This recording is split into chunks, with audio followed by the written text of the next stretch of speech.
right, I'm going to call us to order at 8:03. 6:03. That looks like 80, feels like 8:03. So we have a quorum. We are down and Rachel Fish is also not. We're only got one Rachel. Anyway, we have a quorum of the board. We're going to get started. We have a pretty lengthy agenda.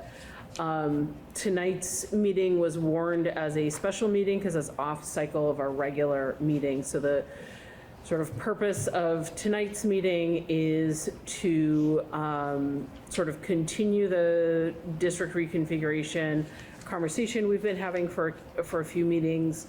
There's some significant legislation to discuss, the Act 195 passage and implications. We have Mary Beth Pike here and Michael to, they've brought us the ends report for first read.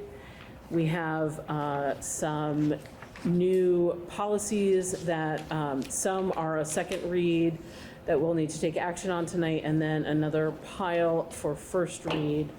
So that is our general agenda, and then to touch base on our July meeting.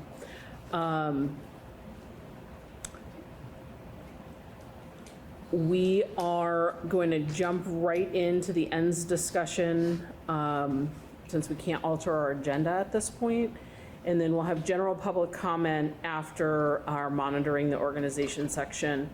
We'll talk about Act 195 district reconfiguration, and then we've got some public on tonight. My guess is they're going to have some comments or thoughts on either the Act 955 or district reconfiguration. We'll reopen public comment then. So with that rather lengthy introduction, I'll hand it over to you, Michael.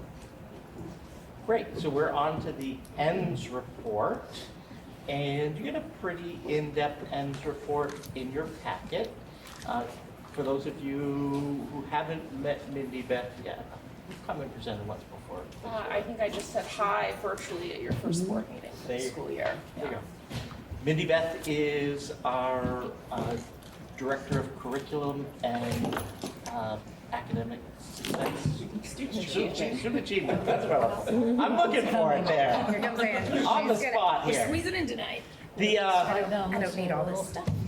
And so I prefaced the ends report, I think Mindy Beth will as well, that remember your ends report is reporting on things that happened, the students who graduated in June of 2025.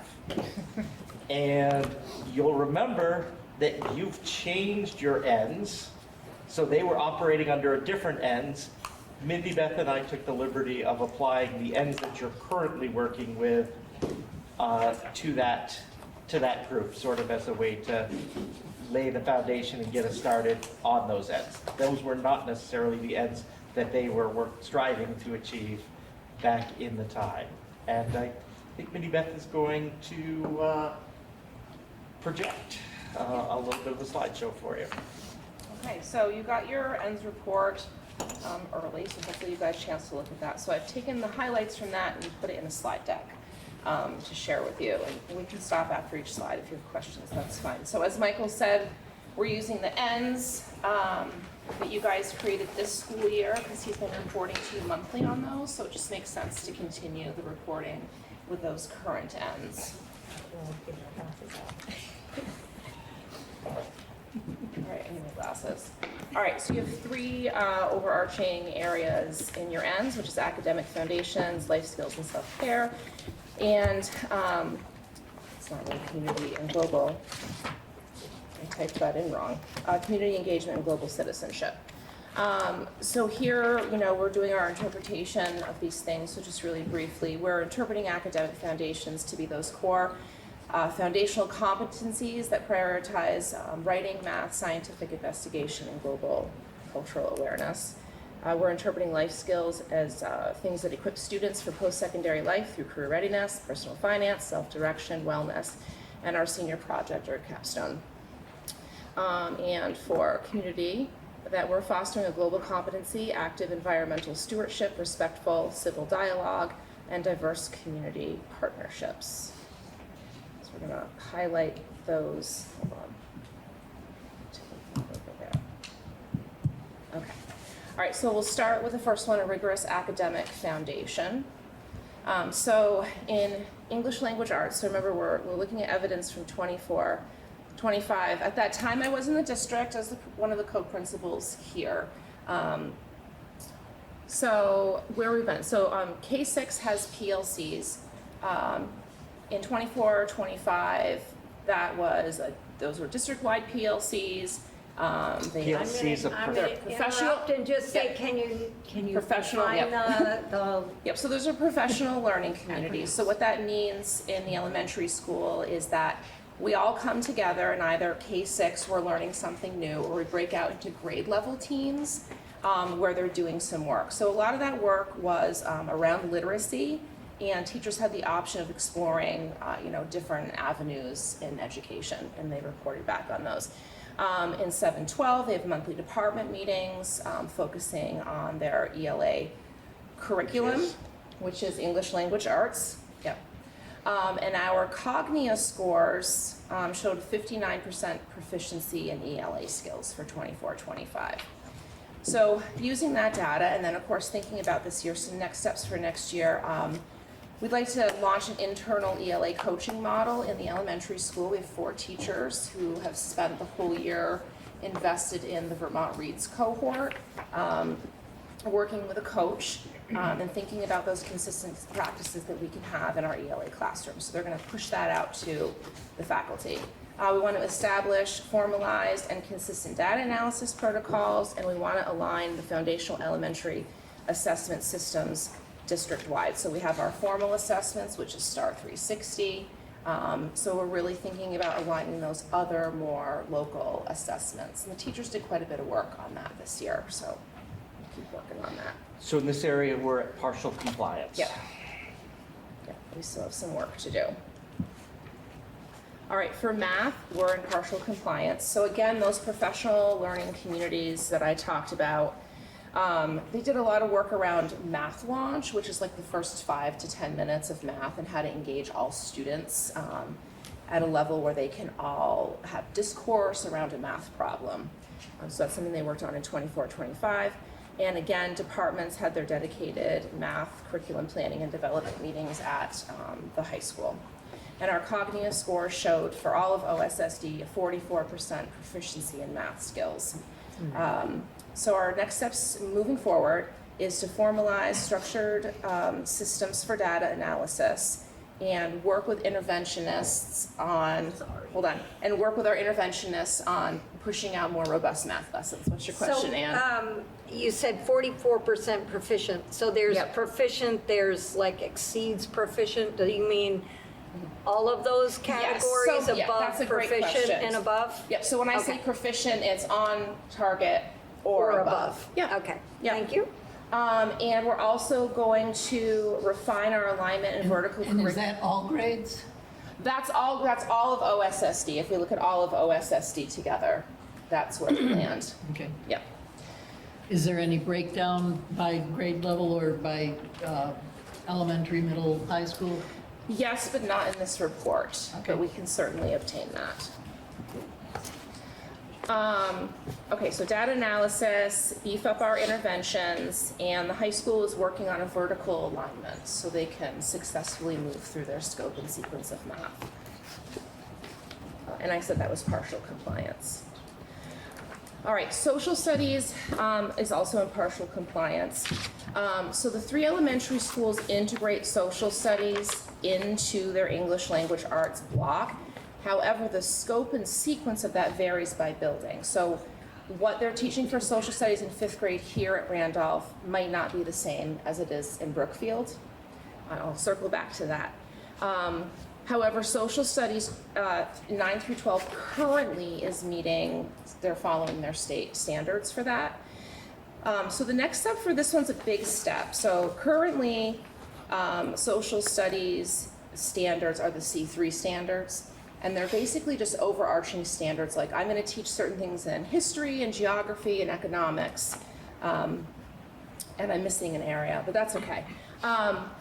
And what the state has published, it's a draft, it's a framework. So the state has taken those standards and applied it to say, this is the content you're going to teach for each grade level, so it's really scaffolded. So through a feedback loop this year, we've determined that we're going to adopt that framework. I've written a scope and sequence that's pretty comprehensive, K-6 so far.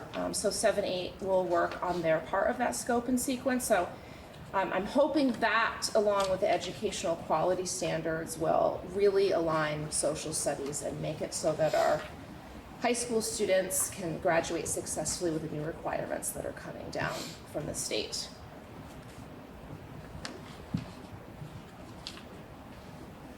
All right, I missed one, the arts. Did we skip science and technology, or did I I miss? think I might have skipped a slide. I did. Okay, let's go back to science and technology. So science is partially compliant and technology is full compliant. So we do have standardized one-on-one computers for all students. We have for quite a while. Our 7th. Just that, I'm concerned when I hear that phrase, frankly, because I think our citizenship is first to our country, and then, yes, our country is part of a global. I am fully in agreement that, yes, they need to be raised with an awareness of global activity, but I think my citizenship is to my country first and not to the globe. So Martha, I'm gonna ask, we have time in our July meeting where we're gonna be talking about our ends and sort of, so can I ask you to hold that comment till our July meeting when we have our board, That works. not retreat, what are we calling it, in service? Yeah, I think that's a time to have that discussion. Okay. All right, your next ends is civics. I think we're in partial compliance. Our students frequently visit the Capitol here in Vermont, and students participate in many democratic processes throughout the school buildings, whether they're student-led projects, simulations, or some sort of service learning.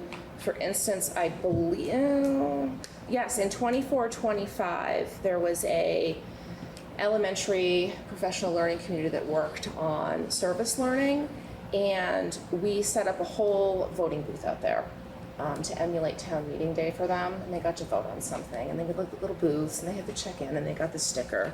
It was really cute. Randolph Elementary School holds school-wide elections, and Brookfield classrooms often vote for celebrations. So again, that next step is overhauling that K-6 social studies curriculum to really make sure that civic education is built into what the teachers are teaching. All right, community involvement. We did this isn't for 24-25, but for 25-26, we did do an audit of all of our events that we hold for families. And the principals really felt like the data from that did hold true from the year before, that there's very comprehensive attendance at events that focus on student accomplishments. So celebrations of learning, concerts, etc. We have very good turnout for those things, and even open house. We have community volunteers that actively support OSSD. We have folks come in and read with students. Some of the folks at RU go in and tutor with the students with math and reading. So there's a lot of community volunteers out there. In 24-25, we partnered with Everyday Counts to combat chronic absenteeism. That work continued this year as well. So our next steps are to implement some strategies to engage families of traditionally marginalized students. We'd really love all families to come to our events. So what strategies could we employ to make that happen? Despite that, we feel like we're in full compliance. We've got a pretty good community. All right, care for the environment. We feel like we're in full compliance. Every building has an outdoor classroom of some sort. At Braintree in particular, they set up a really successful little farm stand. So the kids are learning about entrepreneurship, they're learning about farming, and they're selling things. In this building, they did a Trex recycling program where they gathered soft plastics and they earned that beautiful green bench that's out there in the hallway. They did it again this year. And then most folks participate in a Green Up Day. And then at the high school, the marine biology class goes to the Caribbean for coral reef restoration, learning experience. So some next steps is how can we deepen our use of our local outdoor classrooms and gardens across all district school grounds? So a little bit more outdoor education. All right, respect for inclusion and diversity, we feel like we're in partial compliance. The racial justice student group attended an event called the Black Experience. District librarians conduct routine auditing to make sure that there's a diverse collection of books. They also partner with teachers to help find a diverse set of books when they're teaching particular units. And all buildings run community meetings prioritizing student voice and peer engagement. So some next steps would be to develop interventions for students who are struggling to be culturally sensitive and enhance our approach to teaching by looking at those educational quality standards and the IRIS standards, which haven't been adopted yet, but they speak to how you can have a culturally diverse experience in the classroom. Okay. And then I wrapped it all up in a little chart at the end, which hopefully is correct. I think the other thing that y'all can see is the report, the verbal report that you're getting is really conceptual and qualitative, right? I think that as you look at the report, the appendices of the actual report start giving you percentages of different things that we actually measured and whatnot along the way. So make sure that if you're into looking for the quantitative side of things, you're going to want to look at the full report and go more in depth with that. Mm-hmm.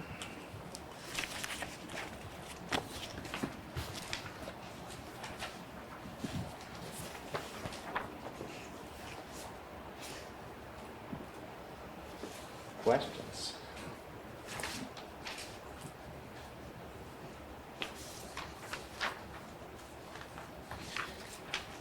So are you taking questions? And I just have a question. As we look to next year, are you also looking at trying to bring the ends report closer to the year that we're completing? So like next June, can we look at the start of next fall through, as well as looking at overall trends? Because I know we might also want to be just tracking overall trends, but to sort of say, okay, this is where we are at with,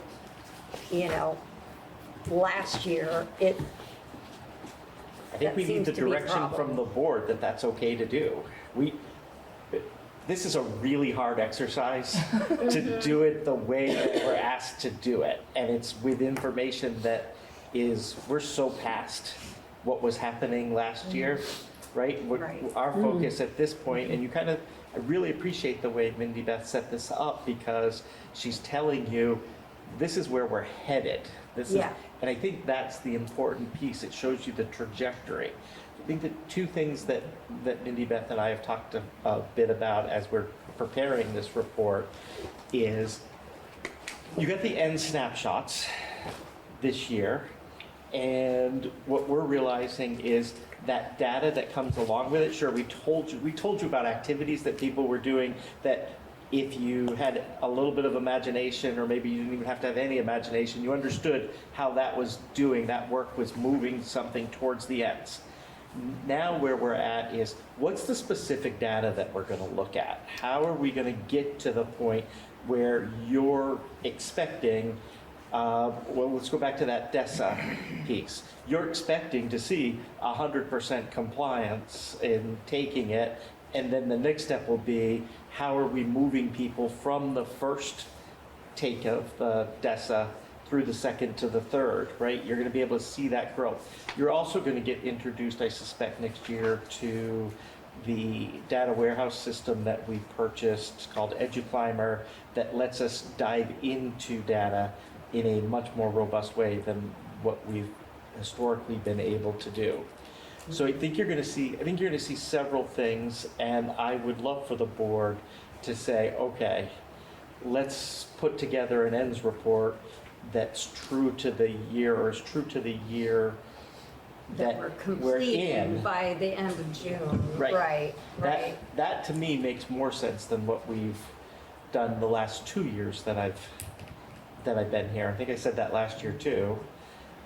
And so, Ann, I appreciate that you're kind of nudging us in that direction. When is the data available on the scores and things? I mean, So I think data comes out at different times, and I think part of what Mindy Beth and I and the faculty and staff we can do is we can create data that we're using that comes in our school year. I understand that one of the big pieces of data that you want to see, and that's where there's graphs and charts. I actually think you've got some of those results. We don't have to go looking for it. You just have to flip open the report and go to the appendices from state reporting. It's sitting there. So I know that you want the state reporting and how that folds in. Right. And that I think it's the often, timing. that's what delays everything. So I would imagine as a district and as educators, you're not just waiting for the state We're not. standardized testing to come through. You've got these other assessments that you're using that are informing decisions for, this quarter to this quarter, or where a student is currently.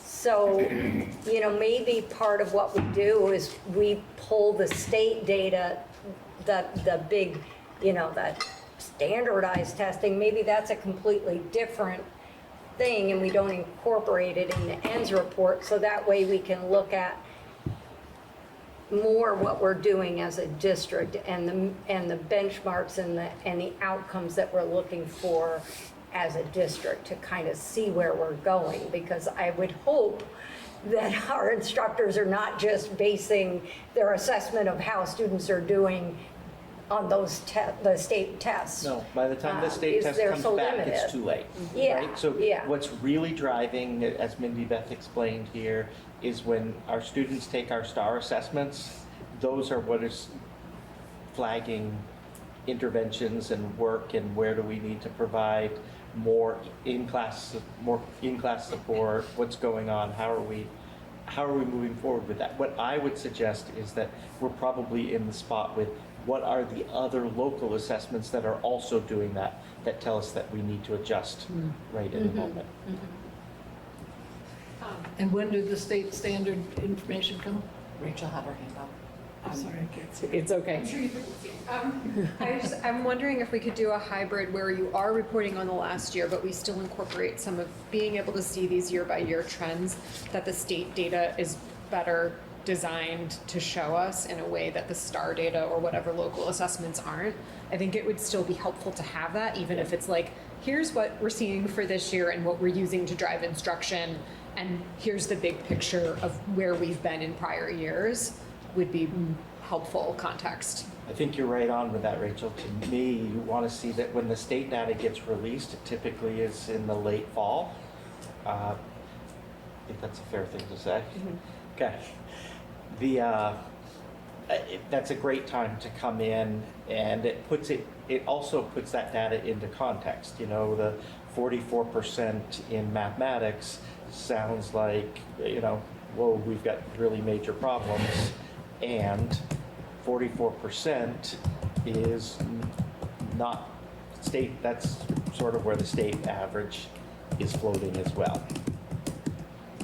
Right? So I think it helps put things into perspective. And I do think that that's a very useful thing for you to do, and perhaps having that presentation as one of the appendices in each of the ends reports that you get moving forward ends up being helpful. Because I think that like what you're getting tonight, well, first off, it's a blast of information that is like a fire hose, right? And so maybe the other piece of that too is how do I take the end snapshot along the way, and how do we make that more meaningful? along with this. But this, the ends report itself, we were just talking about it today about how do we bring even more of the quantitative to you. Yeah. So I guess it kind of sounds like we need to have a more serious conversation about how we want this data to come in. So we might want to consider putting that on an agenda for a future meeting to have a dedicated conversation about this.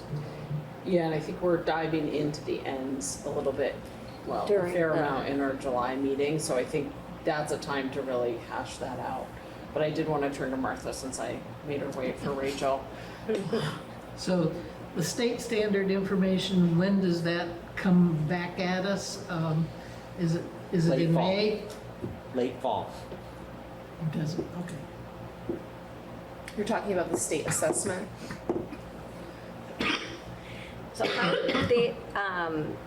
what has been used for data in the past too has been the youth risk survey, but I don't know, is that still even given? It's And how given. frequently, and when do you get the data for that? Or is that another one of those things where they give it and then you gotta wait months before you get the information back again? Yes. That. It's that. Yeah, yeah. And in previous ones, and again, I'm not saying you have to do it, but I don't know, maybe you're not keeping this data anymore, but the number of disciplinary actions, is that information that you quantify? Yes. Because again, when I think about social emotional skills, students who cannot self-regulate may be running into issues with their peers that require that they have some sort of discipline. I don't know if that, That is very much data that we have. yeah.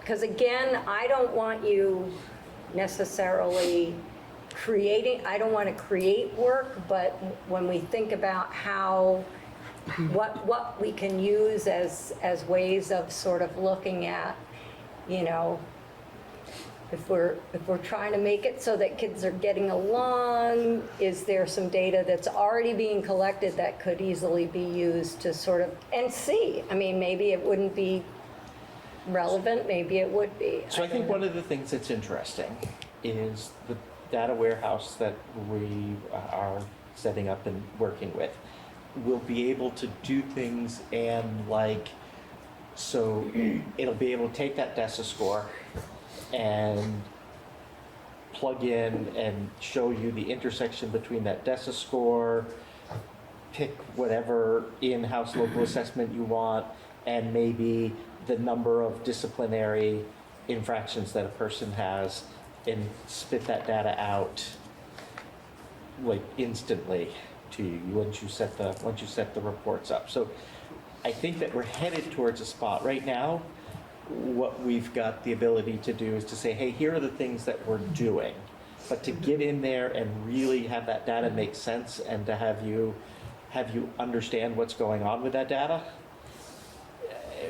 I don't think the tools are there the way that the data is stored in the 24-25 school year.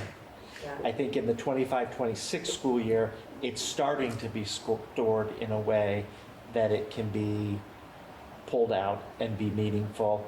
And in the 26-27 school year, that's what, remember, we added to this year's budget the full-time data management position, and it's really reaping benefits, both in a public relations kind of standpoint. So we get people who would call us and say, I didn't get the call this morning, right, for a snow day. And that person can go in and instantly see, well, you gave us this number, or, you know, this number got put in somewhere else or whatever. But more importantly, it's going to help. Mindy Beth works with this person all the time. They're planning, it's part of her team, of how do we get the data that we need and how do we decide what it's going to look like, how do we store it, how do we ask teachers to store it in a way that makes sense. then we've got to work with teachers to say, how do they record it? How do they score it so that it's not, hey, you know, this one assessment, if I give teacher A, they assess it as a 3, same piece, going to teacher B, and it's a 5, and teacher number 3, it's a 1, right? So there's a whole lot of work that's got to underlie to pin this all together and make it meaningful.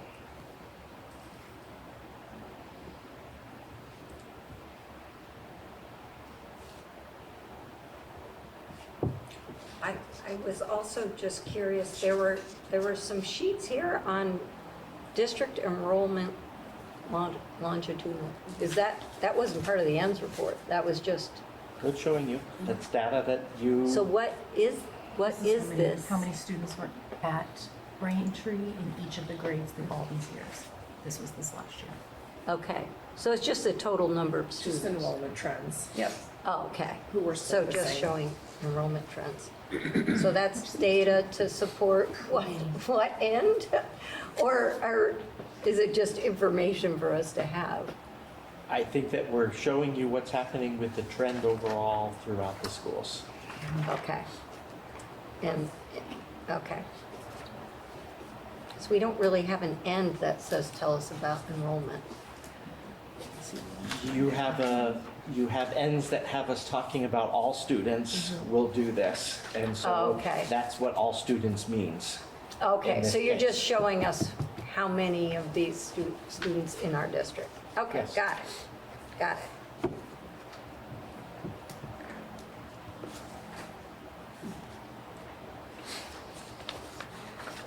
And there's no place where there's anybody younger than a PK3?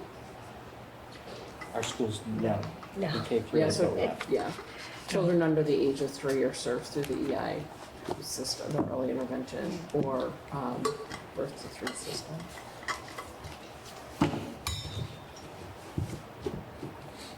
Okay. Any other questions? So as much as I bet Mindy Beth wants to stay here and talk about 955 and reconfiguration and all of that, I'm gonna bet that she's gonna excuse herself right at the moment and be on her way. Right, I'm Thank you gonna for go doing all take the care of work. my kids. Thank you for having me. Thank you. Thank you so much. Thank you. So next on our agenda is EL 2.7. If you can find it in the, Thank you. It's after the last table, so when you see a table, you haven't gotten there yet. Wow. Page Boy, thank you. Speaking of my brain. There's a typo in here somewhere, but I was reading it online and so It's hard to highlight that, right? now I need to look real quickly, see if I can find it. while Ann looks for the typo, were there other comments or concerns or questions on this monitoring report?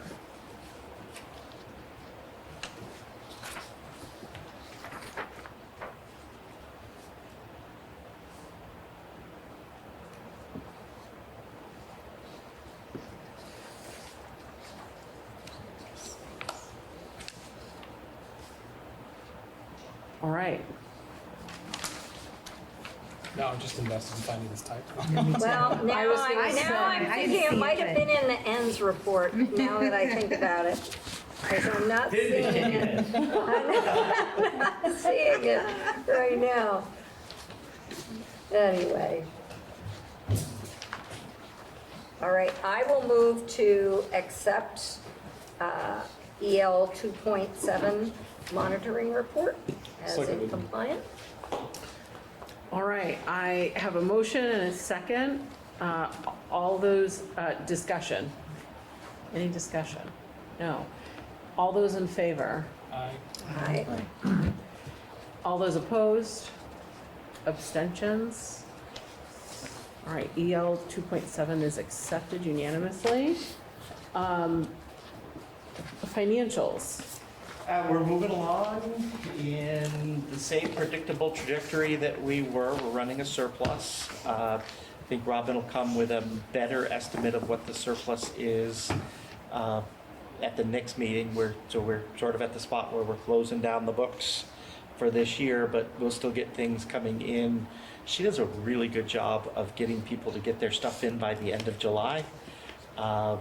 So it starts getting us to the spot where, hey, we know that we're going to settle in on a specific number in a more predictable kind of way. So, but it's a substantial surplus. Is there a preliminary non-committal estimation? It'll be more than $1 million, Okay. right? And so I think that you see, that ties in, Ray, with some of the projects that I've proposed recently in using the surplus that's already sitting in the bank account. Part of the statute around surplus funds or reserve accounts are that you're supposed to, money's not supposed to sit in it for more than 5 years. So the money that's been in there, we're cycling it out, and I suspect new money will be going in.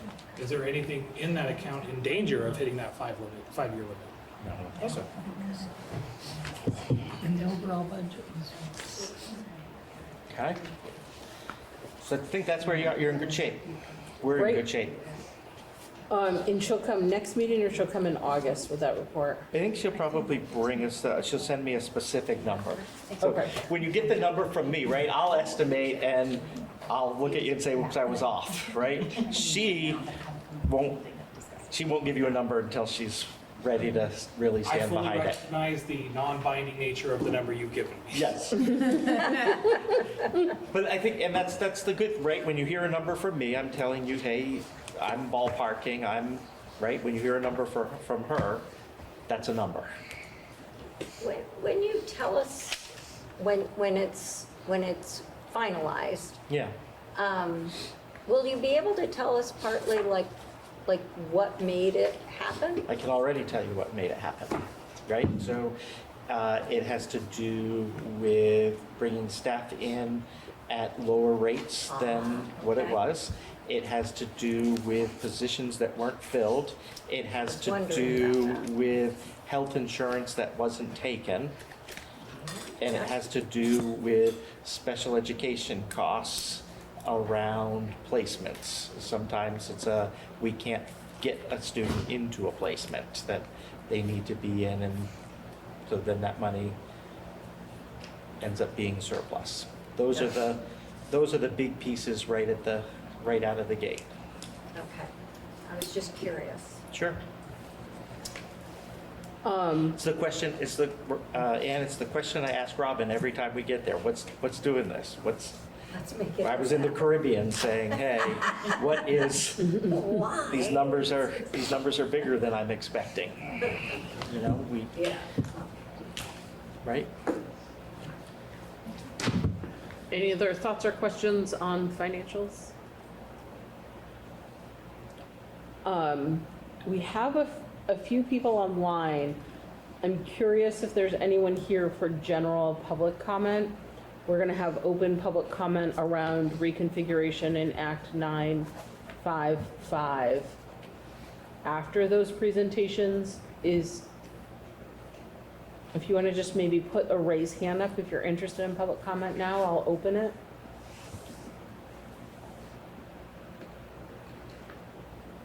All right. I think let's jump right into Act 955, which I keep trying to call 995, which I think is probably something else entirely. Great. Okay.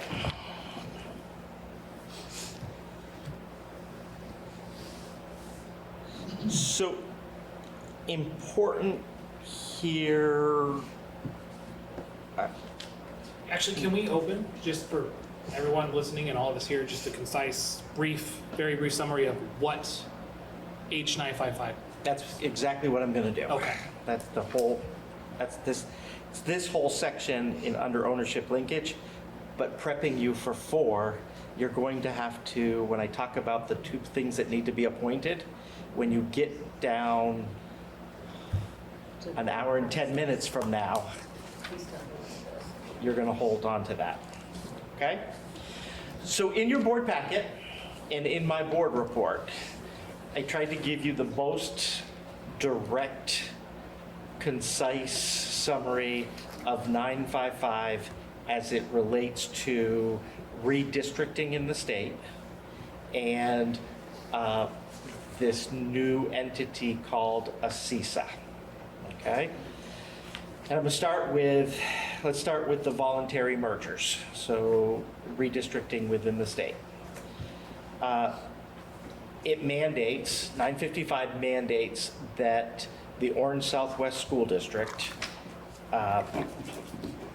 participates in a voluntary merger study, and it does so in good faith, right? These mergers are generally, what the state put together was 20-something groups that have to participate in this. Generally speaking, those groups were in about the 2,000 or more students range, and they were geographically contiguous. All right? It also, 955, and also put a moratorium on any efforts to withdraw or dissolve an existing union school district through fiscal year 2035. So the Orange Southwest School District is in Group 9. The people that you'll be talking with in that process are the folks from Echo Valley Community School District. Echo Valley is the second half of the Central Vermont Supervisory Union. So that's Washington and Orange there. First Branch Unified School District, which is all the rest are part of the White River Valley Supervisory Union. Granville Hancock, Rochester Stockbridge, Sharon, Stratford, and White River Junction. Unified Union District.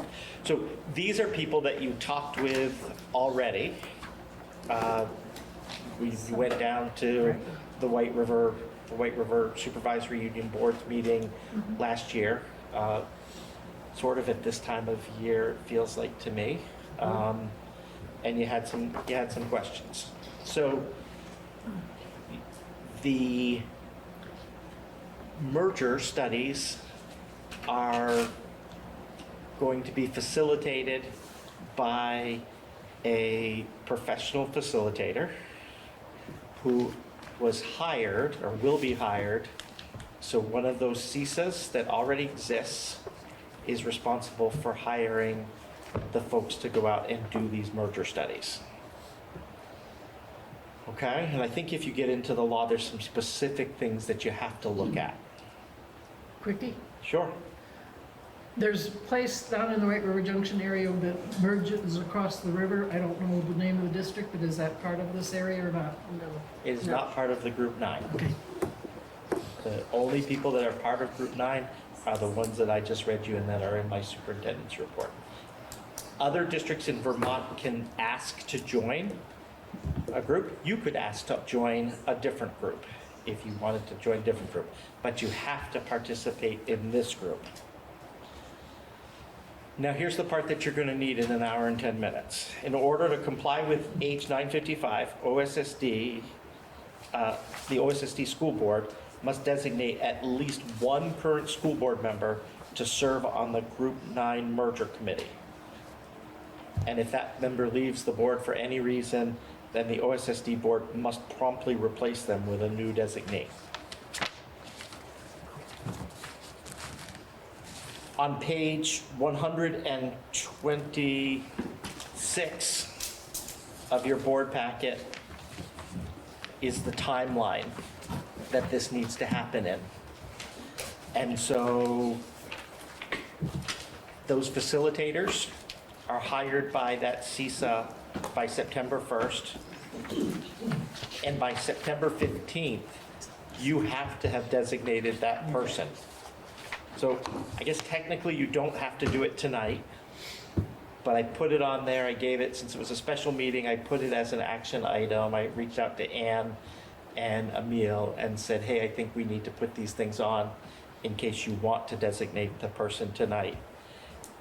And by October 15th, that committee has to have met for the first time. All right? By March 7th, 2028, you are holding a vote. And if you become operational, it's July 1, 2029. July 7, I think. New districts are operational on 2029 In 2029. with these brand-new giant high schools built. Just a merged district to start. Yeah. The- So that's what you're looking at with that's the highlights of 955. If they're on the voluntary mergers. If I didn't hit something, an area that you're particularly interested in, there's more, right? I'd be happy to say, hey, but I think that's the piece that the board and the community really have to understand. And then the person that gets on, your representative, is probably going to look at this in even more depth. I have a question with the CISA. That's for, That's next on my list. oh, okay, so we're just talking about the merger Just, committee. Okay. just the merger. Don't have a just the question voluntary. about that one, that one's clear. Generally, looking at this, do we know what the school board, if there is one, I've lost track of this process now, of the Winooski Valley region, of the future Winooski Valley region would look like? We send a delegate to it?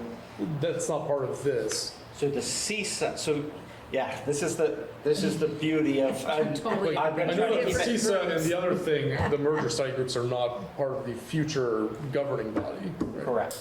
The Yeah. CISA is its own governance, has its own governance structure, and that's the one that's Winooski Valley wide. This merger Yep, is just Group 9, yep, so just the towns that we talked about. right. They will continue to be able to access the Winooski Valley CISA. What's a school board meeting gonna look like in 2029? Like, who's gonna go to that? Like on the board? Yeah, So on the board, what would happen is, I'm just gonna stay in Group 9 for a minute, right? all right. So under the Vermont Constitution, school boards have to be made up with proportional representation, And then this is these two right? towns, this is these two So Sharon. somehow, if that whole, I'll stop. Can we, I think you're asking a really good question, Bev, that would be helpful for the whole board. So can we finish answering Ryan's question and then move on to this? Okay. So proportional representation is part of the requirement of the merger. And so how the board goes about doing that, you're going to have representation from OSSD. In that particular group, you're the largest group. You're the largest district in that mix because the White River Valley Supervisory Union breaks up a bunch of little districts, right? So each of those districts is going to have representation by proportionality under the Constitution. So are these just, like every month, are these just gonna be massive school board meetings? Like with 20 plus people in attendance? They could be. Oh, thank you. We can move on. I think Bev was asking a question about kind of what towns make up these. Merger. Yeah, our merge, our 9, our group 9. I was asking because I don't really understand. Yeah. I'm newer to Vermont, so when I read Echo Valley, I don't know what towns that means. Yep. So I'm still I learning that. can do some of these, but I need help on others. I know a couple of Okay. them, just from softball. but- So Echo Valley is Orange and Washington. In their K-8, They're K-8s, yep. I couldn't tell you who First Branch is. Chelsea, Tunbridge. Chelsea, I know that one. Okay. And then Granville, Hancock. The rest make it pretty easy for me. Sharon School District, the Stratford School District, Rochester and Stockbridge, and then White River Valley is Bethel and Royalton.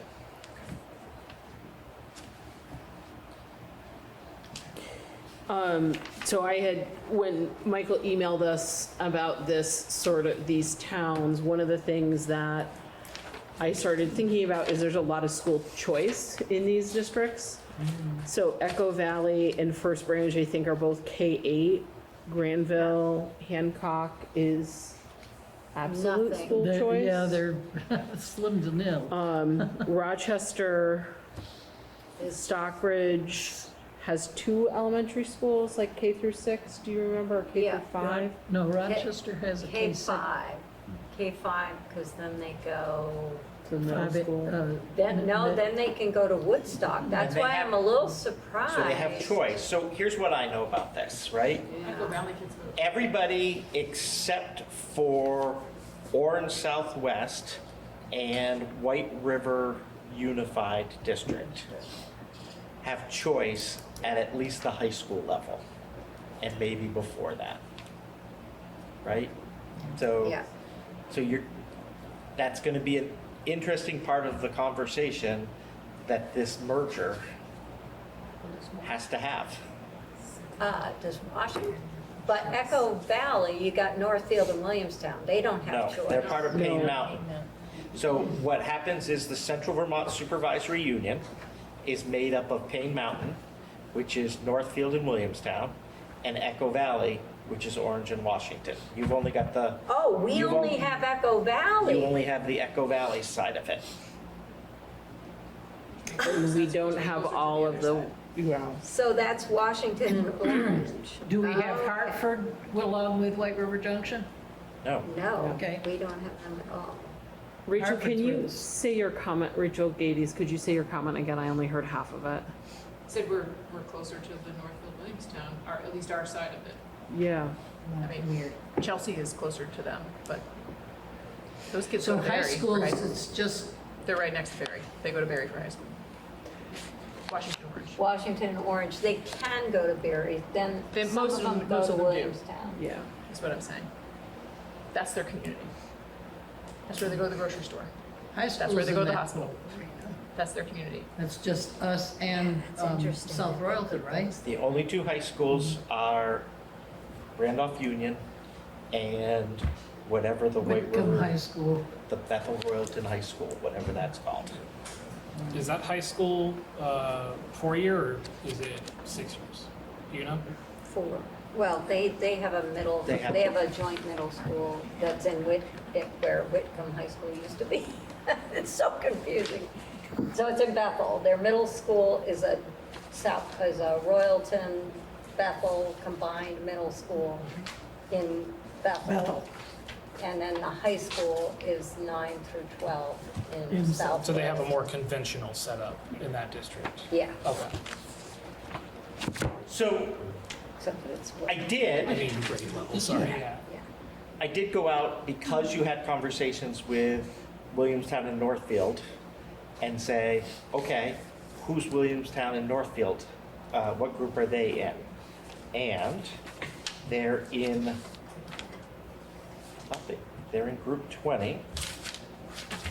And have I lost my group 20 placement here? 5, 6, 7, 8, 9, 6. There's, No, there it is, okay. And so group 20 is Barry Unified Union School District, Harwood Unified Union School District, Montpelier Roxbury School District, Payne Mountain School District, Washington Central Unified Union School District. Right? So if you said, hey, I want to be more with them, to me, I'm not sure why Payne Mountain, I think Payne Mountain asked to be with them. I'm not sure what the logic is with that, because what's happening then is you, instead of being the biggest district, you will be one of the smallest districts in that, maybe the smallest.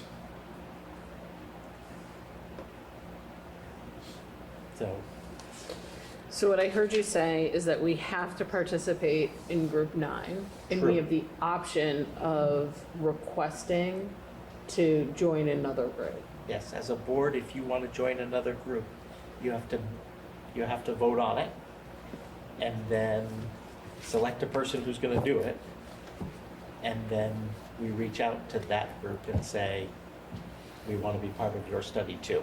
Is that a shall join or a may join?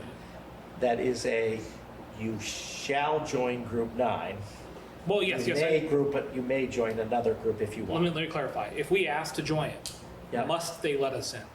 I don't know the answer to that, Okay. Ray. Corinth and Vershar, are they part of the Chelsea? I think Corinth might be, but I'm not sure about Vershar. No, they're over with They're over with Bradford Bradford. and Oxbow.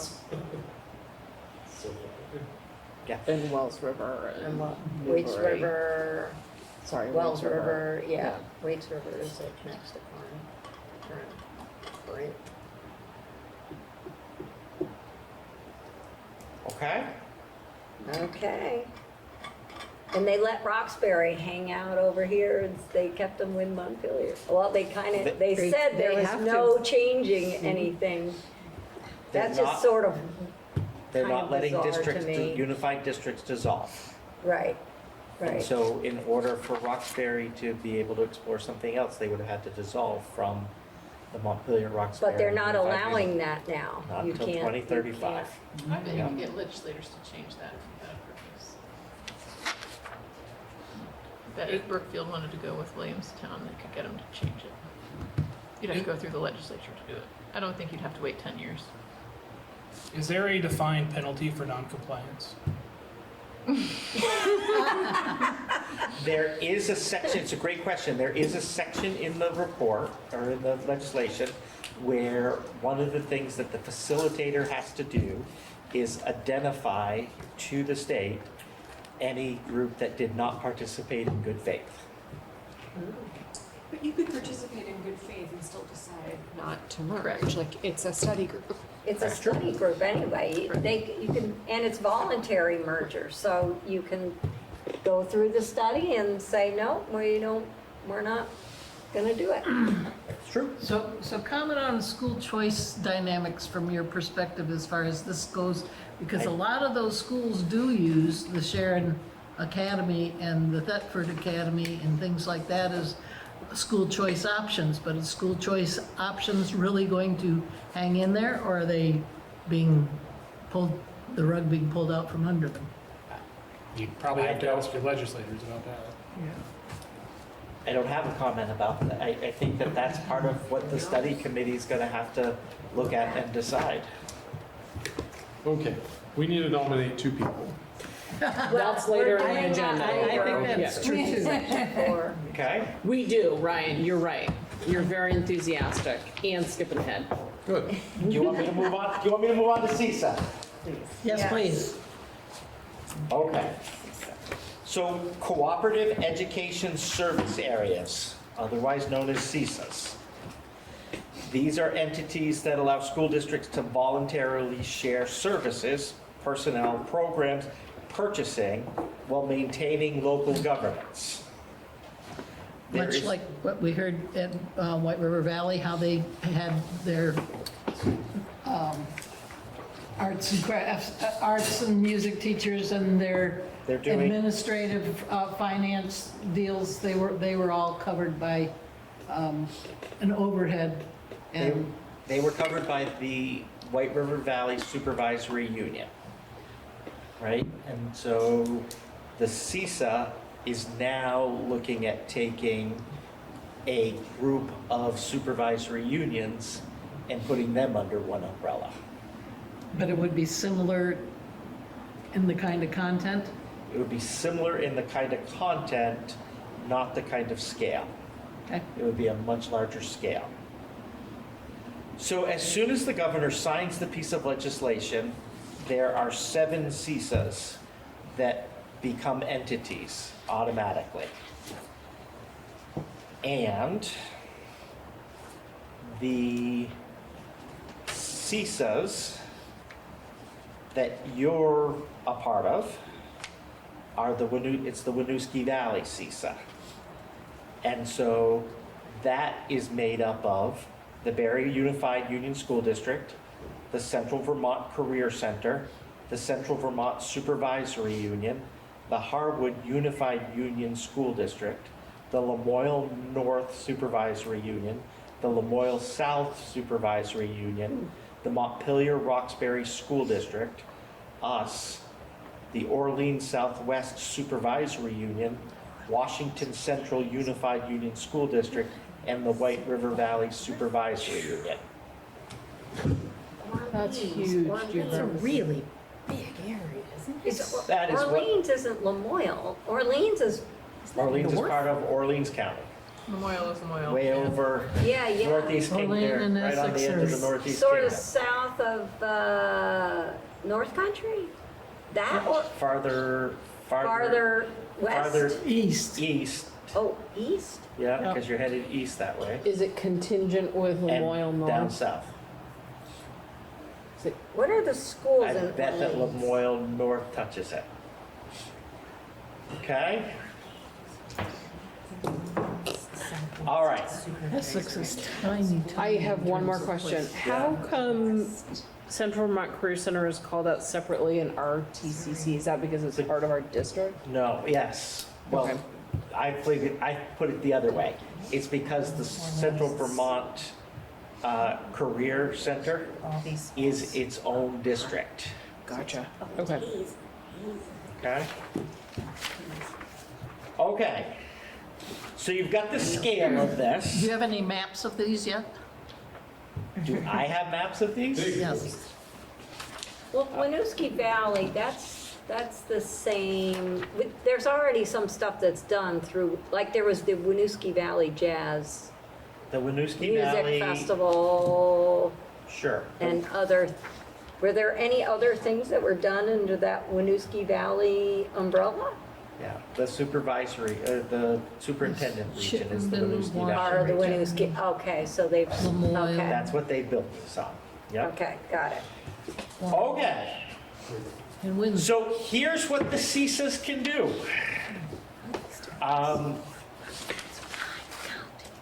Sorry. This is what the CISAs, they have to develop bylaws. The bylaws have to address membership, mission and purpose, programs and services, membership fees, service fees, budget process, governance structure, other necessary provisions. In this one, the Orange Southwest School District gets to send one representative to that CISA board, and that representative must either be a board member, a superintendent, or designee of the superintendent. Okay? And I'm going to make a recommendation to you after I tell you what the CISA's, what their service areas are, what they can do. So they have special education that they can be involved in. They can be involved in business information technology and administrative services. They can be involved in district formation and governance support. They can be involved in professional development, curriculum coordination and development, transportation services, and facilities master planning. So you got a huge geographic area, and then a huge area of expertise. Yes.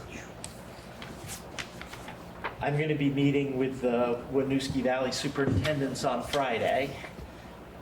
I think that you want that CISA board to represent a range of expertise that encompasses those kinds of things. And in our district, my recommendation to you would be to send Kayla Link, our special ed director, to it. She should be our representative. Okay, they're open meetings. You're welcome to attend. And after the governor signs 955, which as of me coming over here today, I was looking to see if he'd signed it yet. It does not look like he has signed it. Within 30 days, each member of the supervisory union must appoint that representative. And within 30 days, that's 30. Within 45 days, the superintendent from the largest supervisory union by average daily membership within the CISA must convene an initial board meeting where the board will elect a chair and other necessary officers. And there's a requirement that the CISAs meet 4 times a year. There are some funds associated with the CISA, so the state has set aside $15,000 in an implementation grant to get the CISAs up and going, and $50,000 to hire a director, to put towards hiring a director. Question on Kayla, could you comment on your rationale for why this, or she fits your profile for what's needed there? Yep, because as our special ed director, she has that expertise in the special education area. And I think that's going to be needed on the CISA board.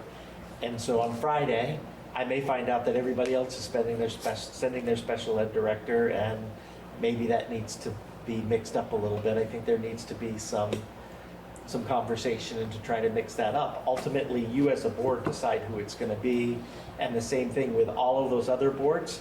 They're all deciding. It's just the recommendation that I'm making will be that will bring a special education expertise to that CISA board. I think special education, multi-tiered systems of support will be potentially what a CISA is doing down the road. I mean, I understand what we have to do statutorily with this.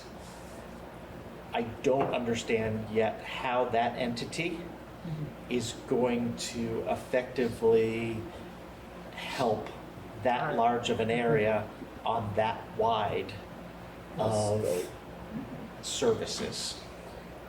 When I was reviewing these documents to prepare for the meeting, I was thinking a lot about this piece and about who could really support our district's interests. And I was thinking about the need for someone who really has a broad understanding of our district and someone who really has a long history and a stake in our community, and that someone in your cabinet could be really helpful. And I was thinking that Lisa Floyd could be a really effective person in this role, and I'd like us to really strongly consider her for that. It's a possibility. And I think you know that I am clearly very vested in caring. I very much care about special education, but I do think a broader understanding of resources in other areas, in addition to special ed, would be really helpful. Yep. So question, with all of the asbestos issues that are still out and about in different places, and will there be a demand for new school constructions? Should this team be loaded with people that have the expertise in the construction of schools kind of scenario? I think it needs to have people who can understand how to go out and contract with something like that. I think what the CISA is potentially going to do is it's going to contract with other people. Like Rachel said it much better than I did around, you want that person with an expertise understanding our district, understanding the needs. That's going to be the most important thing. And then to be able to bring it back and to have it's a testament to Lisa in that a board member suggesting that might be a good person, right? That's a person who does make a lot of sense. So can I just surmise so I understand the structure? We're in group 9. For CISA, you are in group 9 for redistricting. Yep, But for the CISA, you're in the Winooski Valley group. okay. Does it have a number too? No. No. No. Can I ask a question, if anyone knows, not about board procedure here, but you said that as of your last update, the governor has not signed it, correct? Does anyone know the duration of time he has to sign it before it's declared an effective veto? How long could he sit on this? Does anyone know? I don't know off the top of my head how long Okay. he can sit on it. No, and if he doesn't sign it, I was just at another meeting this morning, they said if he doesn't sign goes some into things, law it without- automatically goes into law. But I think there's something to do with whether the legislature is in session or not in session too around that. Yeah, I don't know. I don't That's know all I of the ins heard and outs of this that morning. governance, Ray. Okay. It was a, I think that the field is expecting him to do something with this anytime. He's not, I don't imagine he's just gonna let it sit on his desk. He's too vested in education to let this one slide. I do know there's a lot of push in communities to call the governor to tell him to veto this. So obviously, we have no idea how he's going to decide. But as of this moment, our countdown has not begun. Your countdown has not begun. So we have time. I would like to suggest that maybe we don't decide tonight. we want to table that for when we get to that part. Oh, we're not there yet? We are No, not no. there Oh, we're yet. talking about, okay. Yeah, Ryan wasn't ready to be there and I made him wait. Now I'm gonna make you wait too, Okay. okay?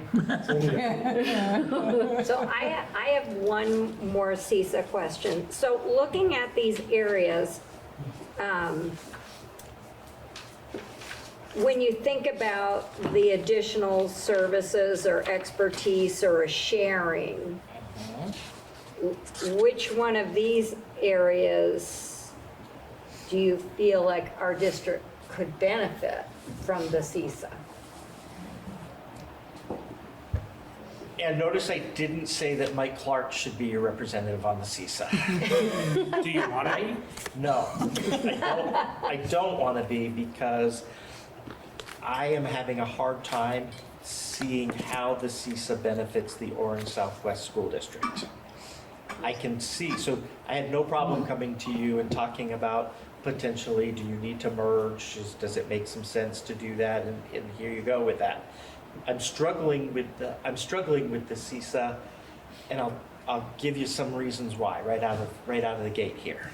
So sure, the state gave you $50,000 to hire somebody to be your director of your CISA, right? Do you think $50,000 is the actual salary for the kind of job that we're describing? No. Okay, these things are stood up and happening. The first meeting is happening 45 days after the governor signs it.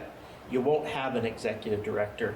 How many people have the skill set to be a CISA coordinator right now in the state of Vermont? And how many of those people are not under contract right now for some other position? And are you going to let me, if I want to be a CISA director, are you going to let me out of my contract to go and be a CISA? I don't want to be a CISA director, right? But are you going to say to the people who are really good people, sure, we're going to let you out, we're going to look for a really important position in our district right now. So the timing, this has been the problem with 955 since from the get-go. The timing of what they're trying to accomplish is not a reasonable timeline.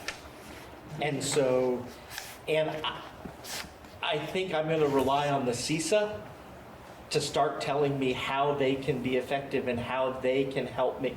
Sure, so maybe down here around the facilities, if we're going to build 3 high schools in the state of Vermont in the next 5 years, maybe a CISA taking over the responsibility of managing that process might make a whole lot of sense. That would be fantastic, right? If I have to learn how to manage a multi-million dollar, plan, build, all of this stuff, that's going to be a really big challenge. So I can see how a CISA for building could potentially work, and I can actually see how geographically in this case, probably could still work, right? That big area, it might be able to be a building CISA for the entire state. I don't know. But, right, I have a hard time picturing that the Winooski Valley CISA is going to be able to hire special education staff for me Right. that's going to be able to travel around in a way that's more beneficial than what I have at the moment. But I don't know. So I gave you one. Don't ask for another, please. Yeah, no, I was Sorry. just curious, and then I was a little worried, because I was like, are they expecting us to get rid of the people that we have doing these things in our own district and put them into this CISA and share them with everybody? And I was like, that doesn't make any sense. Well, so here's another, right? So when you look at business services somewhere in there, right? Yeah, So, within that Winooski Valley, how many of us do you think have a contract that's the same as the others, right? Or that implements in the same, how many of the people do you think currently have a payroll that goes on the first of the month and the 15th month by the contract, right? So there's all of these things that have to, I think, line up, or maybe I'm wrong.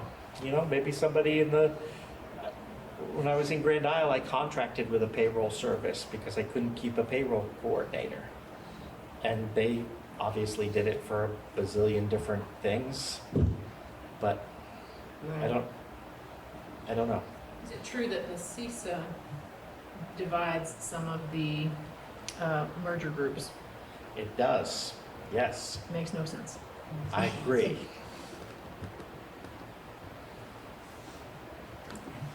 Okay, Can I ask you a clarifying question? sure. One last one. When you were mentioning people that can be placed onto the CISA board, you Yeah. said a current board member, Yep, you, yep, or your delegate. yes. What does it define as delegate?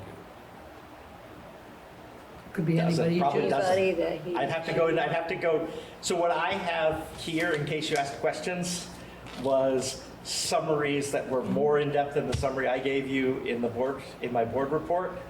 But my summary is still just a summary, and I don't have a definition of a designee, but I think I can designate just about anybody. Okay, that was going to be my question. Do you know if it But we have to provides? But you have to choose to appoint them. You have, He can and recommend. I actually think it works this way, Rachel. I think you first have to probably say, Michael, I want you to find somebody to designate, and then we will designate. That was going to be my question was, could we theoretically ask you to find someone for a specific role, not just limited to staff within OSSD, and ask you to to nominate them for us to approve? Do you mean a community member that's not an employee or a member of the board? I wanted to know if there were any limitations on who his delegate is within the law, if it even requires him to be in Vermont. Like, I was curious, what limitations are placed on this role of who we can appoint to this? Fun. I don't know the answer. Okay. I will make a note to myself, and I will find out who can I designate. Is there a limitation on my designation? I always appreciate when we bring things all the way to absurdity. Absurdity in what I asked. It's a No, legitimate I like question. the idea of a celebrity delegate. I think we have to get someone willing to do it. What'd you think? And you have to get the rest of the board to buy in. I'm malleable. Okay. Any other, I mean, I think there's a lot more thoughts on 955. Are there any more that people want to bring up now? Are we ready to move into our next big thought-provoking topic? I have a quick kind of overview question. So we've got, what did you say, 28 of the groups? Or 20 groups? You're talking back to, I'm good. you're talking 20 No, groups. they- There are exactly 20 groups 20 groups. in the And then for the other, voluntary there's merger. 7, am I right? Correct. In the CISA, there's 7 groups. But in our case, there's very little overlap between others that are in our group 9 and those that are in the Winooski Valley. No, There's a they- little, No, it's but not. 100% overlap. Everybody who is in Group 9 is part of the Winooski All Valley. right. It reads differently, Martha, because in our group 9, they took some supervisory unions. We have parts of some supervisory unions, but not all of them. but then the full supervisory unions in this season. Does that make sense? Yeah. So it's like, I mean, doing a little better than cutting in half the number of districts that we currently have had, and then possibly channeling them into 7 groups to be districts in the overall picture. I'm not a politician, but Well, you are. That's what it looks like the grooming to me says.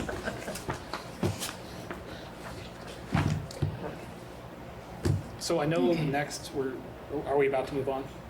We're coming back to 9:55 in, under board process if we want to appoint somebody tonight or not, or if we want to table that to July, for July meeting.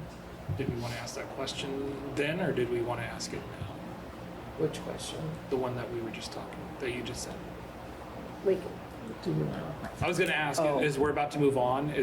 So my question Well, was we'll going to come be, to this. given that I suspect the people hanging on the call are here for the next thing, did we want to ask for public comment on this before we go into that, instead of, oh, no, we're going to ask for it both because this is a special meeting, so we can't alter the oh, agenda. okay, right. But yes. thank you.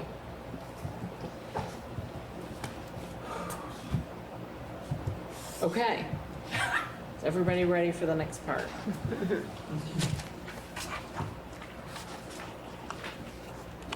Michael, quick question for you. Has this changed in any way from the one that we received on the 15th? On what date did you receive? What- The packet regarding the configuration stuff, has that changed at all since the email On the 15th? on the email? 15th? The Monday? No. Okay. No, I was locked in. I just gave you, thank you for, I knew that I was giving you lots of materials last week, so that's why I gave it to the people that wanted ahead of time, kind of piecemeal, and thanks for sticking with me through it. But when Monday was the last time I edited anything. Okay. So, are you moving? I'm sorry. We're ready. Okay.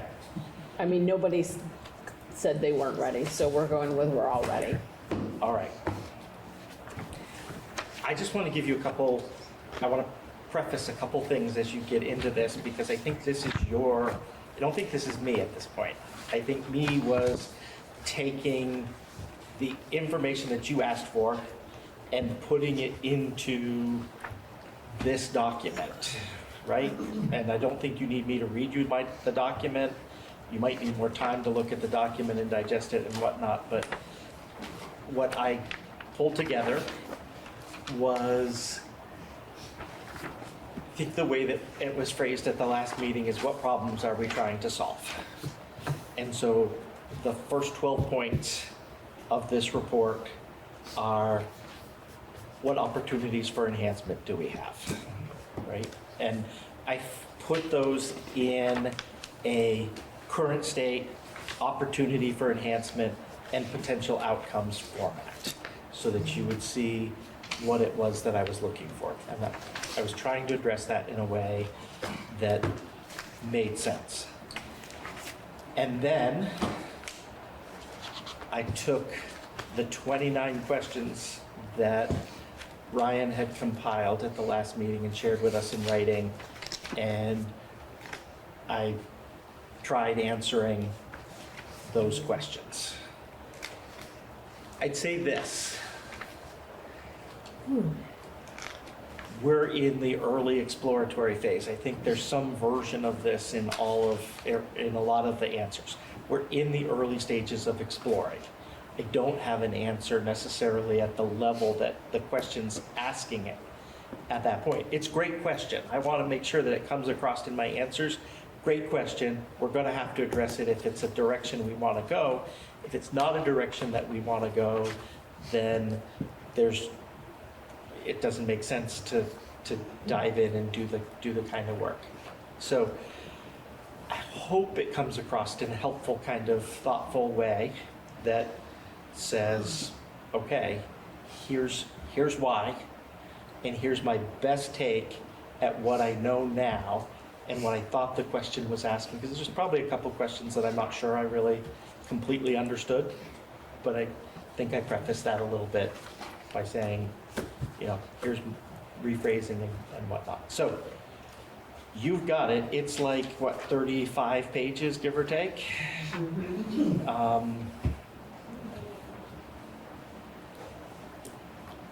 And I don't know how, I mean, can't imagine that you want me to sit here and read you every part of it. So I have a comment, and I don't expect necessarily a response, Michael. Please. But I just want to quote something from your first paragraph is, asking what problems we are trying to solve can unintentionally suggest that something within our current system is broken or unacceptable. I do not believe that accurately reflects the current state of the Orange Southwest School District. Right. So, high-level comment about what I've read through, what you've talked about previously, Please. is that this largely feels to me as a post hoc justification for an underlying concern that's not explicitly called out, but largely revolves around financials. I worry that there's not really a data-driven assessment in what you provided, and I know that wasn't necessarily the goal, but broad levelly speaking, I didn't find much value from a decision-making standpoint without numbers, where we could go in terms of outcomes, real outcomes, data-driven, proven outcomes. Okay.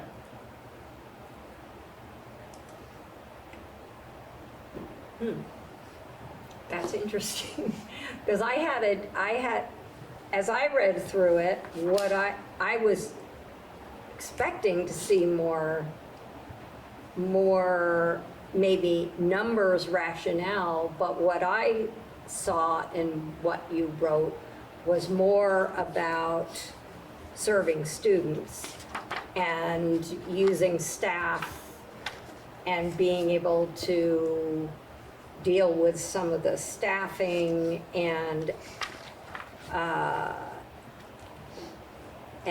maybe trying to serve students in a overall a way that might be more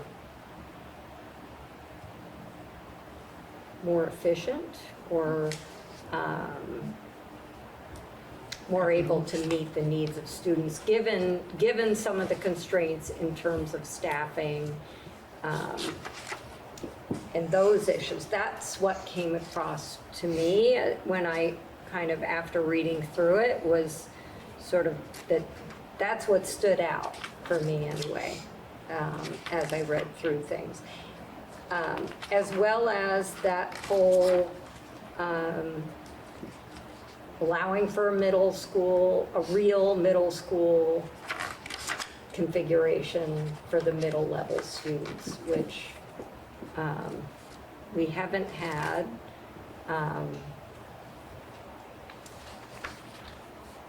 And which, again,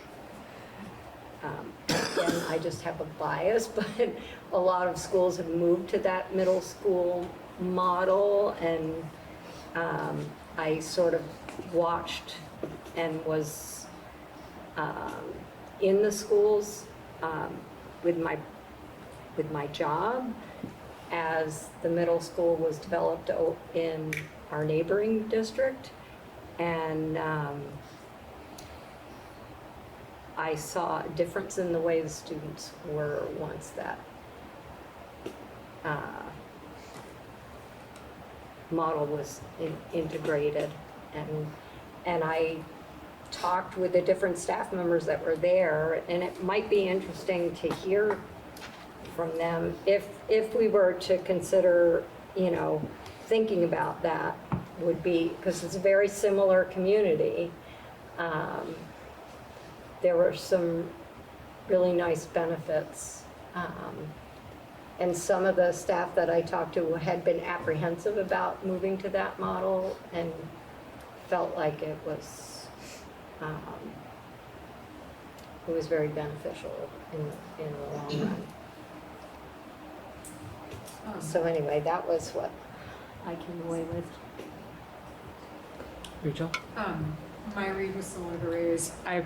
This felt like more of what we've heard already, of like justifying things that sound nice, right? Like a middle school sounds nice, but like it feels very backwards to me when I'm not hearing like what are the most pressing things we need to address in our district, which could be finances, but then let's say that and let's think about the ways that we could address that issue and decide between them, rather than saying, here is the solution that does all of these things that sound nice, but we don't have any evidence that these are things that we need, or that these solutions will improve those processes in our schools.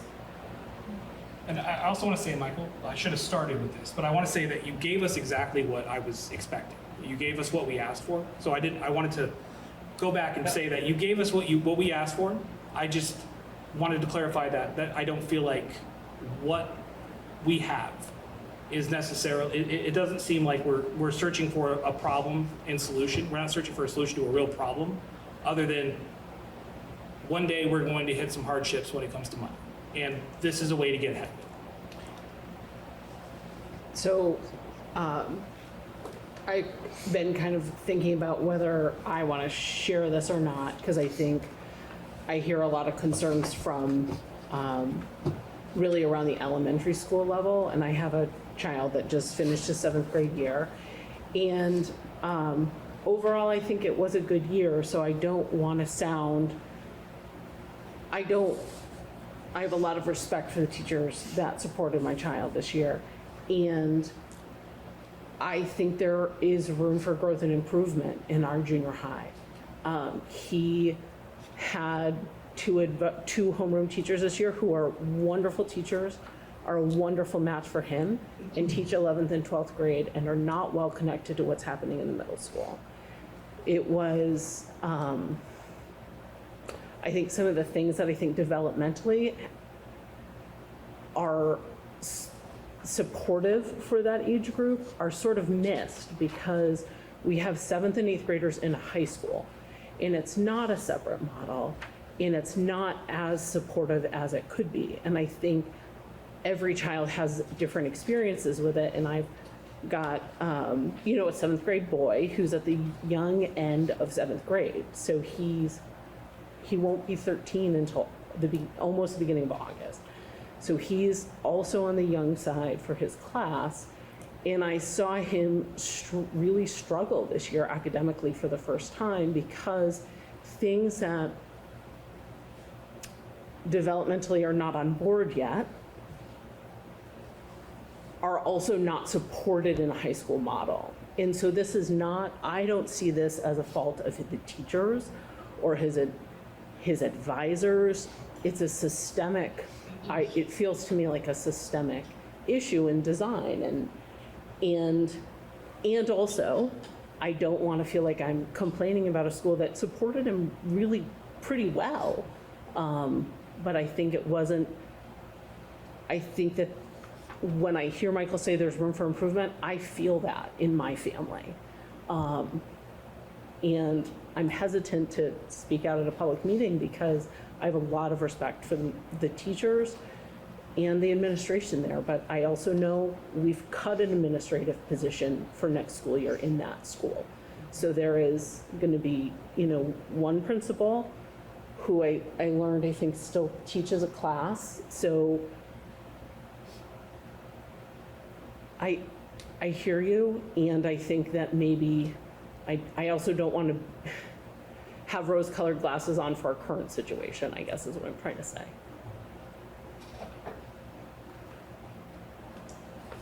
I deeply appreciated the document.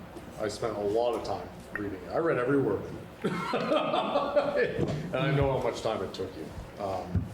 So first off, that's my first thing to say. I am just so grateful that you and your cabinet, I don't know, or just you, put it together. So whoever authored it, kudos. It did three things really well for me. Okay.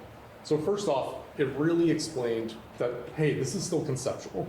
Okay, everyone, calm down, this is conceptual. And if you want to continue, this is what we need to do, right?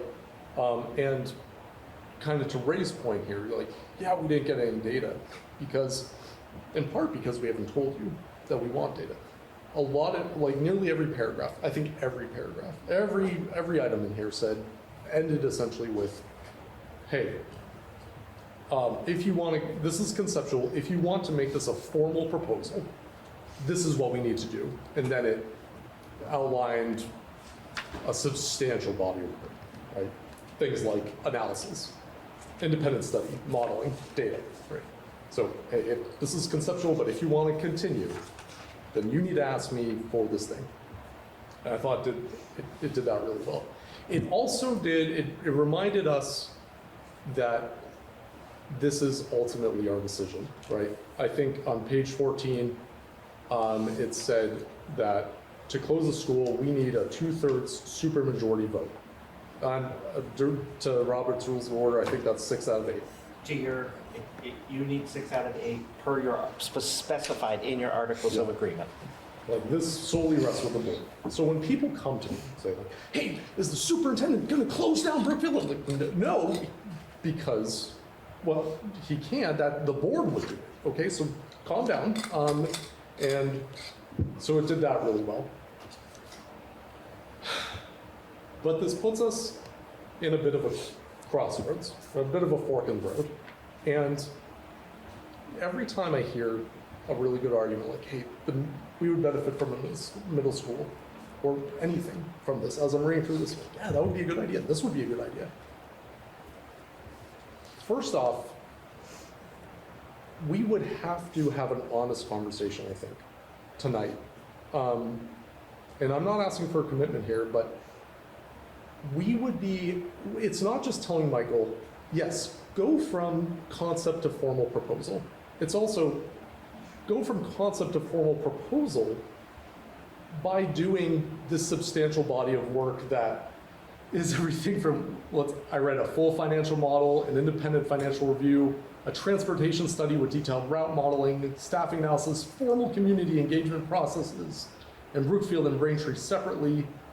I mean, this is all good stuff that needs to happen, right? An independent review of the alternative program model, and more. I mean, let's be clear. It's not a short list. I think I counted about 40 things that will need to happen. None of it is inexpensive. It would take months, consume significant staff capacity, and frankly, it would sustain community anxiety for the entire process.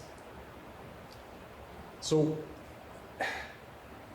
before this board moves toward that, out of the concept phase and into the formal proposal, and authorizes that body of work, I think we owe it to the community, and we owe it to you, and we owe it to your staff, and we owe it to us to have an honest conversation about whether the votes exist to act on all that work when it's done, okay? So, because here's the scenario I can see it playing out. We say, Michael, it's a good idea, go from concept to formal proposal and start doing some of this analysis and modeling and all these things. And then a year later, we find that we do not have 6 out of 8 votes to close Brookfield, because that's what we need.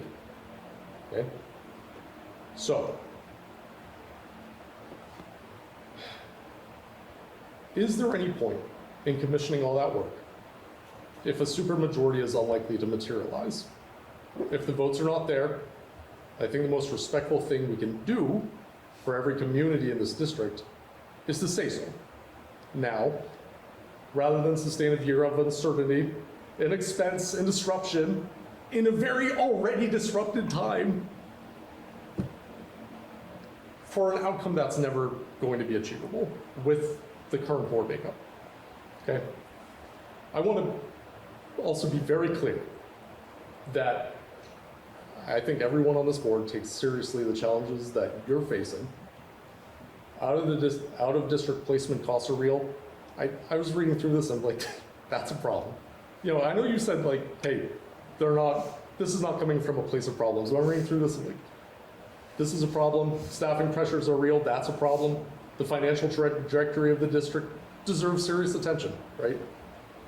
So, but I don't believe that committing to a lengthy and expensive exploration of a concept that cannot achieve the votes, the supermajority votes, required to become a decision is the right use of our time.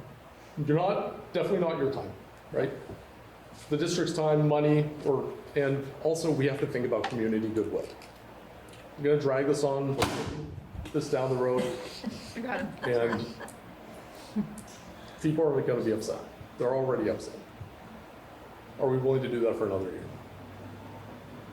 So that's where I'm sitting with this, is, boy, there are some improvements that could be made here. Do we really want to commit to a lot of expenses that can't ultimately jump that hurdle of 6 votes? Because I'm reading the vibe of the room. I don't know anybody's mind here. I don't anticipate they're there. And I'm going to go on, but I want to give people opportunity to interrupt me here.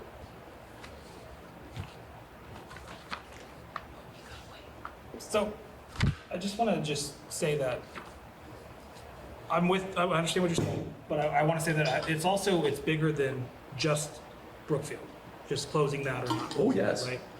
Absolutely, but that is the technical hurdle I'm seeing, right? But go on. I think it's just the disruption. It's More so like Brookfield Elementary to people in Brookfield is definitely a big deal. I think it's a less big deal as you get outside of it to the individuals who have students in other schools. Maybe there's still some communities, camaraderie type things, but I think that it's the disruptive nature of what would under change. And to me, this kind of feels like it's more structure driving education rather than structure following where education is needed. I agree with you. I think there Can I are. say something to that, Ray? I actually think it's exactly the opposite right now. Our structure is driving the way that we can educate right now.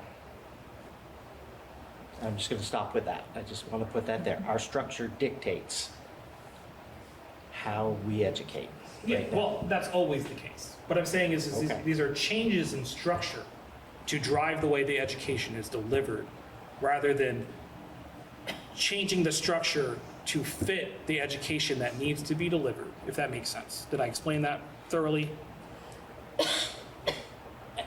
Yes. Okay. So what would you recommend then? If, I mean, if, we're looking at this, because what this is it's saying in order, here's a way that we can educate. So what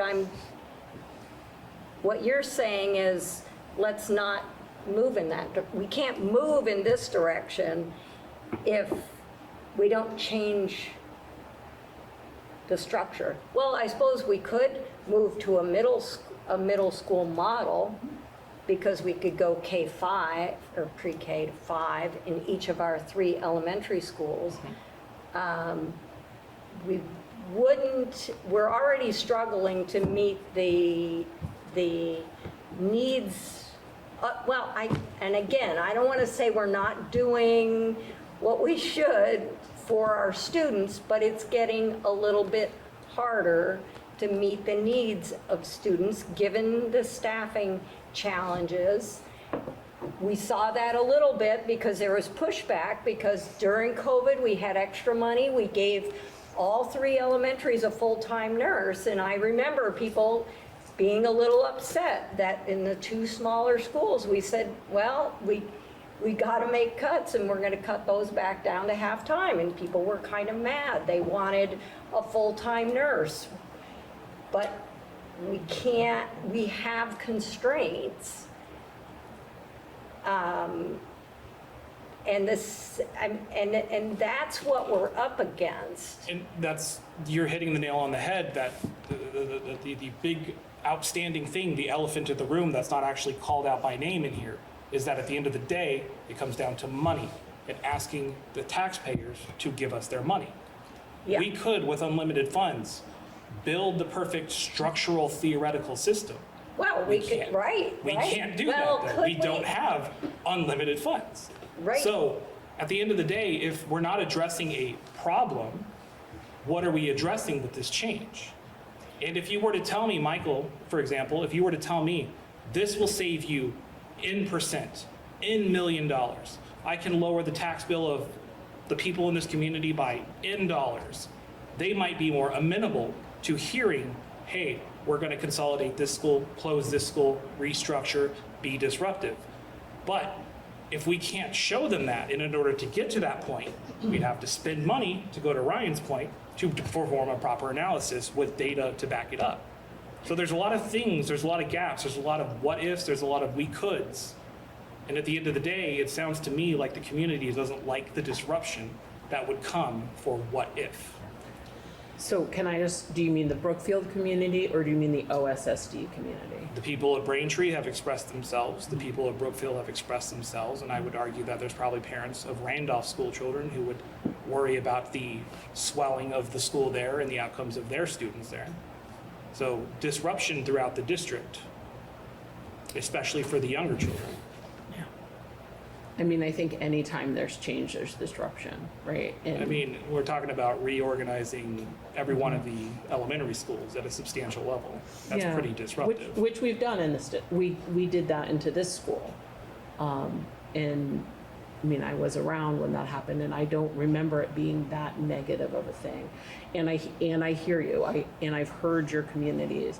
I've also heard people come in favor of the consolidation, or the changes. And I think maybe, I heard what Ryan said. I guess I'm gonna ask a question in a different way. Michael, do you think we are having a hard time meeting the ends set by the school district with our current structure? I think you saw that to That's some, not what we heard earlier. Yeah. what's that? That's not what we heard earlier. No? No. We just had an ends presentation. I did Yes. not hear that we're having trouble meeting the ends. I heard a lot of optimism about the ends. I heard a lot of great things that are happening in the individual schools that have individual character and local characteristics. Yes. Those are And awesome. I would also highlight, I think you said this well, Ray. We're talking about closing the Brookfield school. We are functionally talking about closing the Braintree school as well. Both of those communities lose their elementary school in this. And you turn the Brookfield school back over to the Brookfield community with potential liabilities in the building. And then you retrofit the Braintree building and make it less of a community asset for when it's eventually turned back over to the Braintree community. And I know our town budget does not factor in, the town of Braintree doesn't have extra funds to, renovate or retrofit a building that's turned back over to us that is purpose-built for preschoolers. So it's not just what's right in front of us in a glossy, we're going to reshuffle things in the name of progress that we can't actually name. None of the there's nothing that stops us from creating a middle school, but we're also not our neighboring community. We don't have the infrastructure that our neighboring community had. They have a freestanding school building to put their middle school in. We're talking about sending our 11-year-olds to the high school. It's still the same building.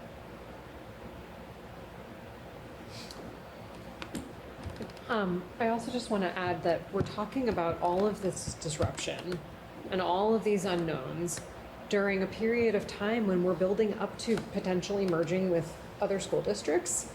So we go through all of this and we put our community through this change for this period of time. Best case scenario, it works out well, everybody's really happy with it, and we've spent all of these resources and gone through all of this right before we're about to turn into who knows what. There are good elements of the plan. Yeah. As a package, I don't see how it can happen with the supermajority. And I know you have other good ideas. You've said so in here. There are other creative ideas that can happen. With that in mind, I'm going to move. I'm going to make a motion. I move that the board direct the superintendent to discontinue active exploration of district reconfiguration as described in the April and May 2026 presentations, and that the superintendent be directed to bring forward alternative strategies for addressing the district's financial and educational challenges through the regular budget and planning process. Second.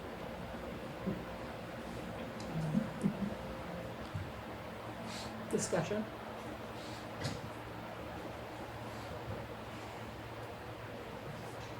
All those in favor? Aye. Aye. Opposed? Aye. Abstentions? And then abstain. Thank you. Are we done with discussion? Can we open up to public comment? I actually have a second motion. Okay. Can you read it slower? Yes. Thank you. He wrote it down, so you can just copy it. Yes. I further move that the board formally communicate this decision to the communities of Brookfield and Braintree, and that it do so with appreciation for the engagement those communities have shown throughout the process. Second. Discussion? If we decide to go through it, I'm more than happy to spearhead it. Probably front porch forum would be my main medium.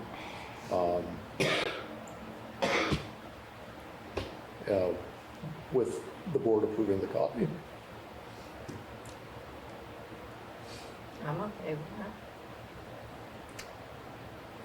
Would you be willing to amend your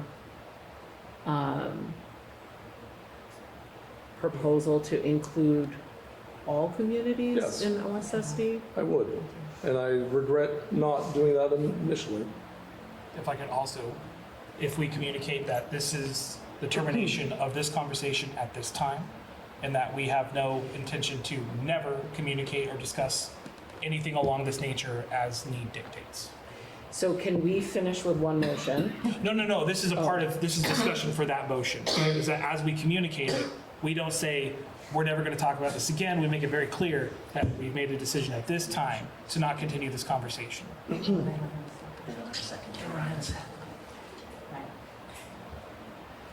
So So, did we have a second or not have a second? I second.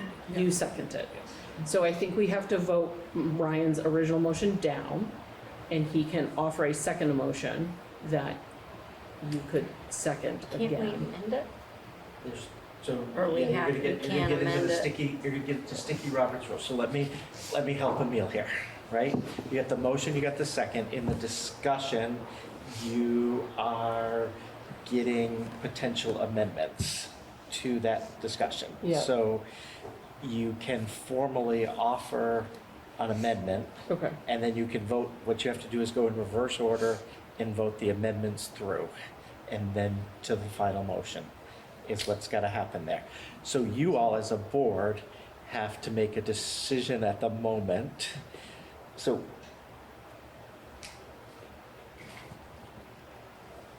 I'm looking, if you want to go through the amendment process, you just got to go, you're going to have to go slow here for a second, right? And you're going to have to make sure that Kyle understands where you're at and we're going to be in a process where she's going to start reading some things back to you. You're in territory that boards don't lots of times get into. Motions are fairly simple. Right now, Ryan has a motion on the table. There's an amendment from Emil potentially that we'd have to get in, and then there's another amendment from Ray that potentially would need to get in. So, can we just vote down this motion and I can make a new one? You could That'd do be that. easier. That would be, Let's do a that. clean way. question about that real quick about procedural Yeah. is the discussion that we're having is Yes. about how to communicate the vague motion of communicating this to them. Is this necessarily an amendment to what Ryan has done or a clarification of what we should It's communicate? a great question, Ray. It all depends. Okay. are you specifically saying it's got to include this when you vote for it? Or Well, are you saying, my I point- would like it to have those things? I would like it to have those things. Okay. Thoughts? So I think the way that I heard it sounded like it was an amendment. The way that you just said it right now, it sounds like it's a suggestion. Mine is an amendment, because I'm specifically saying, I think it needs to include all the communities, not just Right. 2 of the 3. Is there specific language that we should use to propose an amendment in discussion? Yes, what'll have to happen in order to get the amendment in there is Emil will have to say, I'd like to propose an amendment. Would you be open to an amendment? Ryan said he was open to an amendment. Emil would propose the amendment, and then here's the proposed amendment. It sort of sits on here. The conversation, I think, keeps going at that point. Any additional amendments come on, and then when it comes time to vote, Emil has to go, starting with the amendment. All of you in favor of the amendment to do, that's why Kyle's going to need to write it down so that she can read back what the amendment is. And then you're getting to the original motion. And Ryan, I think you can ask the chair just to withdraw your motion without a vote. I know that you could do it easily with a vote. I kind of want to play this out. If everyone's amenable to it, So I think we should play it out. We're So, learning. yeah. before, I think you should play it out as part of board education, right? I don't think you should play it out on something as important as this. And I don't think that we should play it out without Robert's rules sitting in front of us. And I don't think you should play it out, like, if you're gonna get heavy duty deep into parliamentary, you already have a person who's coming to your planning, who's coming to your meeting Next month. for that training, who you could give this exact scenario to and say, what do I do? And she's going to be a much better parliamentarian than I am. Okay. I request the board withdraw my motion regarding communication. So now you're requesting to have it withdrawn, which, Yeah, I think that, why don't we second that? Second. And why don't you vote on that? So further discussion. any further discussion on Ryan withdrawing his original ask? No. Okay, all those in favor to allow Ryan to withdraw? Aye. Okay. I have a new motion to make. Anybody opposed? Any abstentions? Ryan, I am now willing to entertain your next motion. I move that the board formally communicate this decision to the OSSD community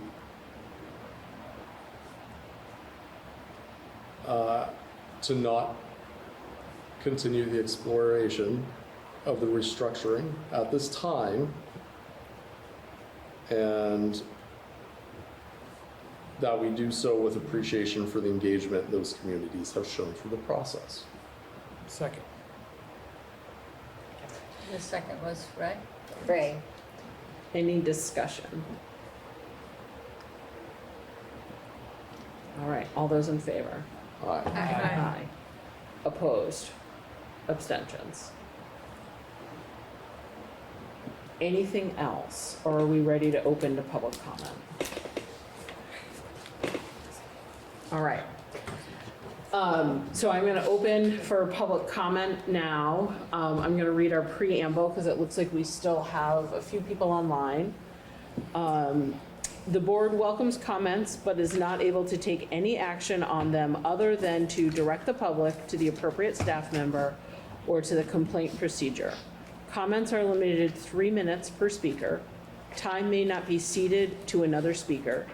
Comments are to be addressed to me, the board chair, the board as a whole, but not to any individual on the board, on the staff, or in the public.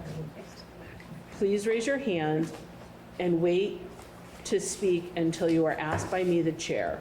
Please identify yourself with your first and last name, your town of residence. Please refrain from restating comments that have already been shared. You can express agreement with those comments. Order and decorum must be observed by everyone. Shouting and profanity are prohibited. As the board chair, I will maintain the order and decorum of this meeting. Michael, if we have comments, would you mind being my timekeeper? I will be happy to be your timekeeper. All right, any public comment?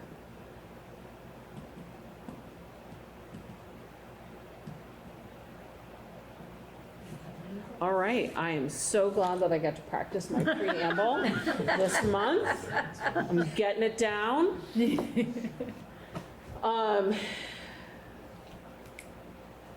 With that, we're on to superintendent evaluation and overview. Anne, I'm gonna hand this off to you. I'm leaning to stretch. I have a tendency to sit on the other end. Anne, I've handed off this to you, Oh, the superintendent. Mhm. So, you will notice in the packet, and page 48, and then it's page 85, is the other half. Somehow it got, Split down the middle. Split down the middle. Where's my 85? It's back here. I love that we number these. That's such a great addition. That was Rachel's idea. I know it's more work for Kyle, but it's so useful. It is very useful. So, one of our duties as a board is to evaluate the superintendent. And we have a policy, policy 3.4, that tells us exactly how we are to evaluate our superintendent. And we are almost there, but we're not quite there because it says that we need to make sure that we have monitored and made sure he was in compliance on all of the executive limitations, and that we have accepted an ends report, and we have accepted the last of our executive limitations, but we have not, we've only done the first read on the ends report. We will have, hopefully, a nice informative discussion. We are going to have Jean, who is the VSBA's consultant on policy governance, at our in-service retreat. And she will help us look at our ends and that ends monitoring report. And so hopefully we will have that final vote on the ends report, and that will close out this year in terms of evaluating the performance of our superintendent.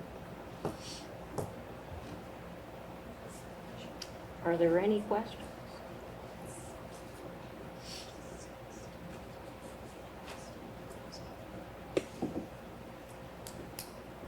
Any questions or comments, thoughts?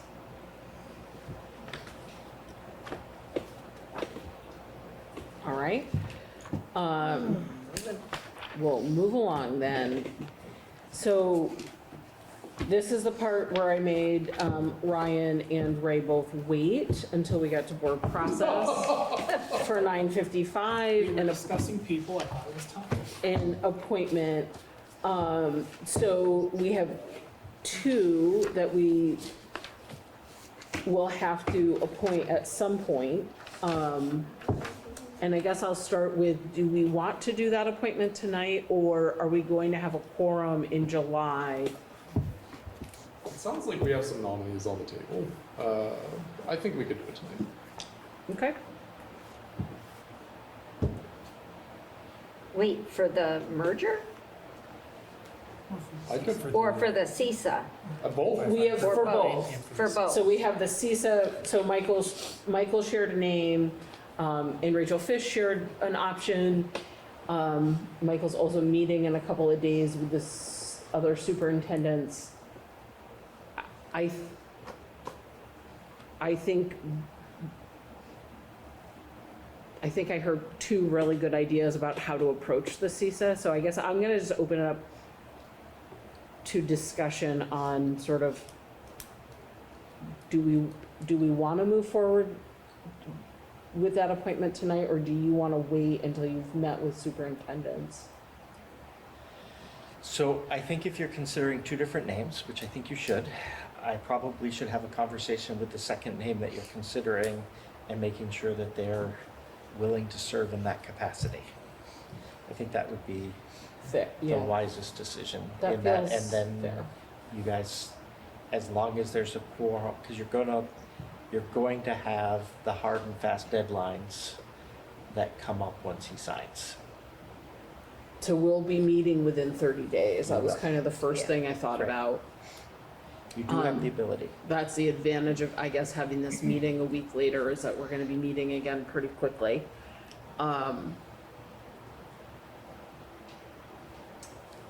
Do we want to pick our group 9 representative For the merger study group? for the merger study group? Do we need 2? Or are we going to? Oh, that's a great question. So What was it? Sorry? Do we actually need 2 representatives if we're It says member considering- S. considering the other 20, group 20 that we've already discussed? So I don't think you need two. I think that Okay. what you would do now is you get, I think Emil's phrasing the question exactly right. Your group 9 representative. And then the next question you have is, do you want to join another group? And then you'd get your group 20 if that's, or group whatever you're And it's thinking about. at least one. So there could be more than one? I think it's just one. thought I it do think said that I think that the statute says at least one. At least But I don't one. know how they're gonna go about doing that. I move that this board appoint, sorry, this is not actually a motion, I'm reading it out loud. I move that this board appoint name a parenthesis S, indicating I think it can be more than one person. Otherwise, it would just say name. So, anyway. This looks like board members. Yes. Do we The- want- do we have the volunteers? Do people wanna do this Group thing? 9 is board members. CISA can be staff person or, I'm willing to do this. See, it can be anybody we I, choose. I would be interested in doing the merger. I think Ryan's right. Each school district board must appoint at least one current board member to serve on its assigned merger study group. So we have 2 there. Hey, you should. Want to. Sounds so surprising. What'd you say? You shouldn't I sound should be so. less surprised when I think use Ryan's Ryan is right in a sentence. I mean, he didn't have to edit it in It a was, terrible. it was surprising. I think because everything else I've read is more aligned with a single person, but I don't think it was really that specific. Okay, I move that this board appoint Rachel Fish and Ann Kaplan to represent OSSD as members of Group 9 Merger Committee. Second. Discussion, is there anybody else that's interested in doing it? You Since we catch didn't that in really, discussion. okay, but that's where we're at. That's where you're at. Yeah. Is there anyone else that's interested in joining? No, okay, great. It feels like a lot of work, I'll be perfectly honest. I'm really happy 2 people are interested in doing it. Because I think that gives us a nice broad perspective as a board to have 2 people there that are able to hear from different perspectives and bring us back really great information. No discussion. All those in favor? Aye. Aye. Opposed? Abstentions? All right. Rachel and Ann, thank you both so much for volunteering. And what I heard the board say, and I just want to confirm, we're going to table the CISA appointment for our July meeting. Okay. Yeah. Actually, regarding that, Michael has some people to recommend. Just to kind of get a feel here, Michael, is it any way a violation of open meeting law or anything for you to communicate those names to us by email and why you feel that they would meet this role well? I think the 2 names are Lisa Floyd and Kayla Link. I think, I brought you Kayla Link as the name. There was a suggestion to talk with Lisa and see if she might be interested. And if she were interested, would the time to bring them up be at the next meeting? Yes. Okay. Great clarifying question. Any other questions or thoughts? Does anyone else have any recommendations?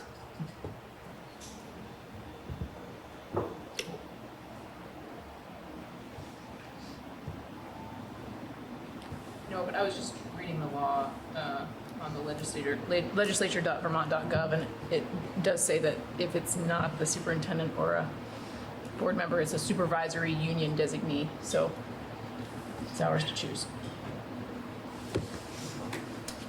I forgot to ask the second question, which is, do we want to join a second group? The group 20, which is the sort of collection of districts just north of us. I have a thought on another person, but I'd want to talk with them first to get a sense. Is that acceptable? Okay.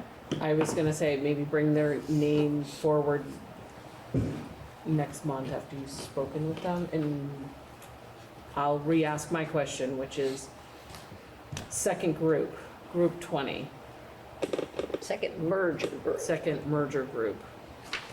What are folks' thoughts? Does anyone have a reason why we would want to? So I guess to sort of share historic board discussion, we met with one of the districts that is part of that merger group around the concept of a regional high school. In what would that look like for essentially our district and their district? So they were already looking at building a high school because they have two high schools. Basically, the distance of, Randolph Village to East Randolph, they have two high schools in that district. And so they're talking about building a building. Our high school building is in very poor condition. And so that's sort of how that conversation happened. So I think it would be a further discussion sort of in that realm. Is sort of what I am hearing being brought forward by Bev. White River Valley has also been considering doing a major renovation of their high school. They've had votes on it, it's been close, and it hasn't gone through. I'm just, if this board doesn't know that, that's another piece of the pie that you should be aware of. Yeah, one of the things I think about is in our group, we are the largest group, and what does it mean to be a district in a group where everybody has a lot of school choice except this district? And we don't really have a mechanism to change that for other districts or ourselves.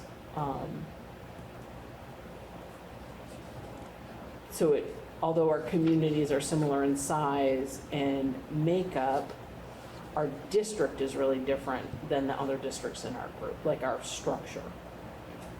And there are powers in the legislature that are trying to remove school choice as an option, so.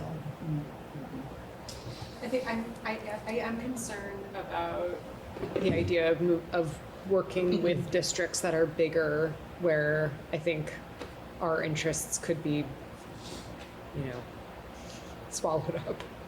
Yeah, Even if I hear you on, Yeah. it's, I don't know but that it seems like Williamstown- more of an unknown, more of an unknown to me about how school choice would affect the process. So to clarify, if we were to join with another, we'd still be a part of the same one we currently are as well. yeah, we have to do group 9. Anything else is sort of optional. And by joining another, we have committed no obligation whatsoever of any kind to any degree. Correct. So by joining or asking to join or whatever the term, we gain nothing but possibility. And lose nothing but time. Yes. of the representative. Correct. Yeah, so just to clarify what Rachel Gady said is, Ray's saying there's not really a downside. Rachel sort of pointed out it is a time commitment. I would say that if we have a volunteer for group 20, which is the northern group, we could do it. Because we do have that relationship already with Williamstown. Northfield District, yeah. Northfield District, yeah, the whole thing. That came out. I guess that's the important question is, does anyone want to do that? Does anyone, I guess maybe people want to, maybe that's not the right question. Is anyone willing to commit to that? Yeah, I see Ryan saying doesn't have capacity. I'm seeing a lot of no head shaking. And I think that, Rachel brings up a valid point. I think Orange County is sort of this place where everything is not quite the right size, is what it feels like in both what I do for work during the day and when we are talking about these district reconfigurations. Skip over. Yeah. Yeah. All right. So what I hear being said between the lines is we would have interest and we just do not have the capacity to do it. Okay. I feel like having really being present in the group we have to be present in and having a strong commitment to that feels not like a bad thing.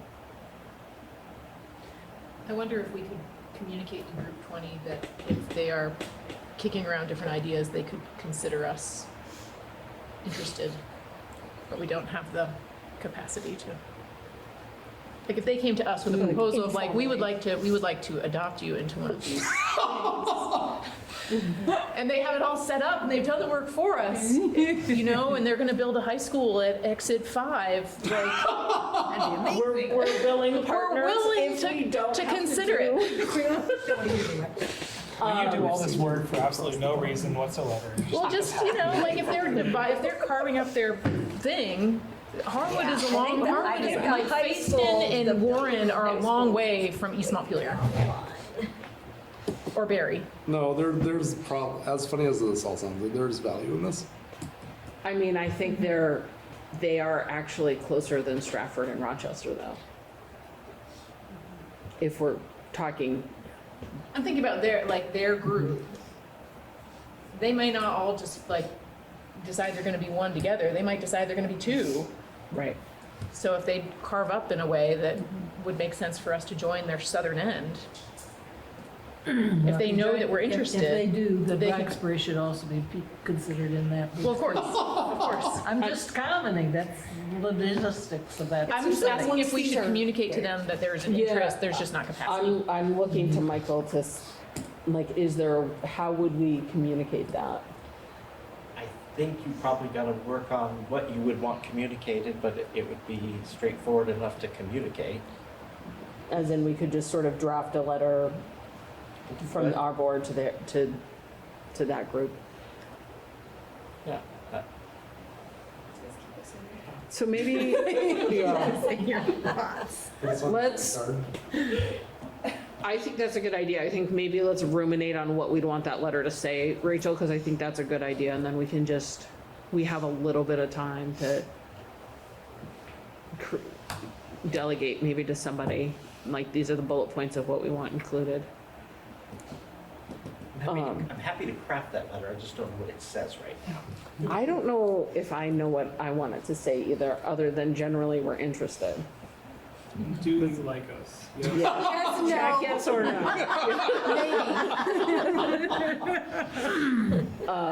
This is a middle school upgrade. Unless, Rachel, you have things. I don't. Yeah, so let's it's a ruminate on it and very general I'll feeling. put it on my list for July to just do we want to move forward with a letter to group 20?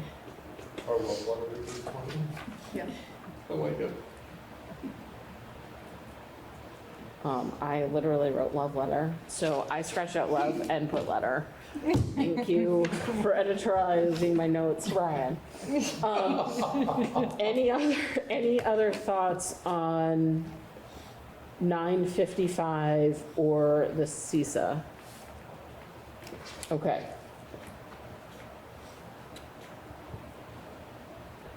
Now, this is the best part of every board meeting, where we get to do a little bit of self-evaluation.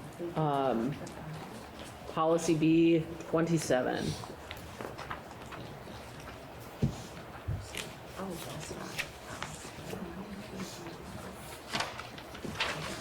Nope, just kidding. This is our policy for review, B 27, not self-eval. Spot. And if anyone has beaten me there and wants to give the page 50. number, thank you. Page 50.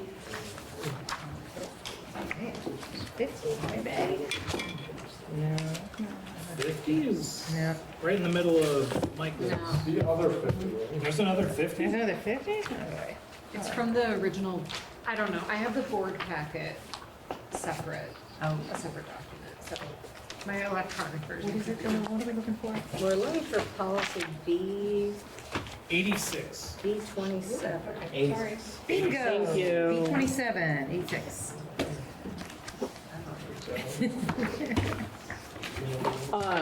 So Oh, this, there it is.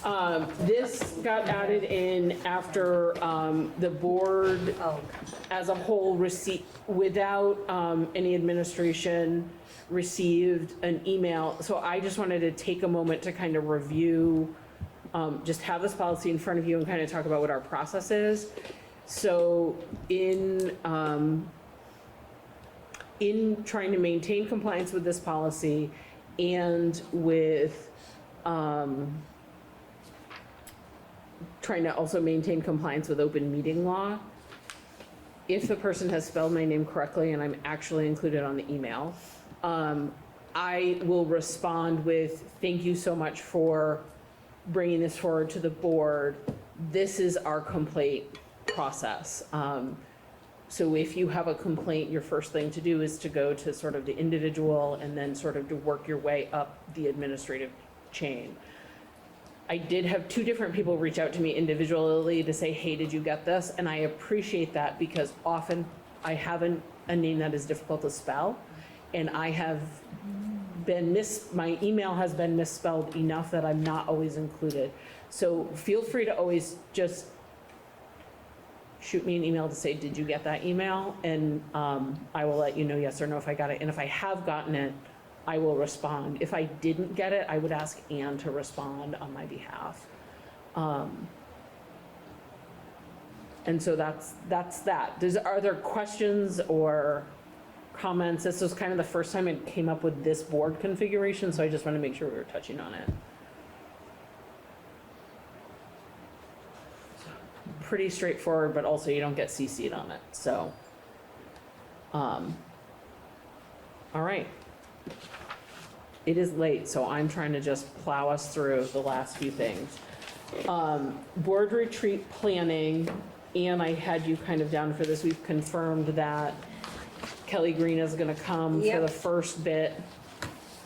And I need to add to her motions and amendments. And amendments to motions so that she's just prepared. And again, I haven't heard from anybody, but if you want to shoot me any other Robert's Rules kinds of questions that you might have,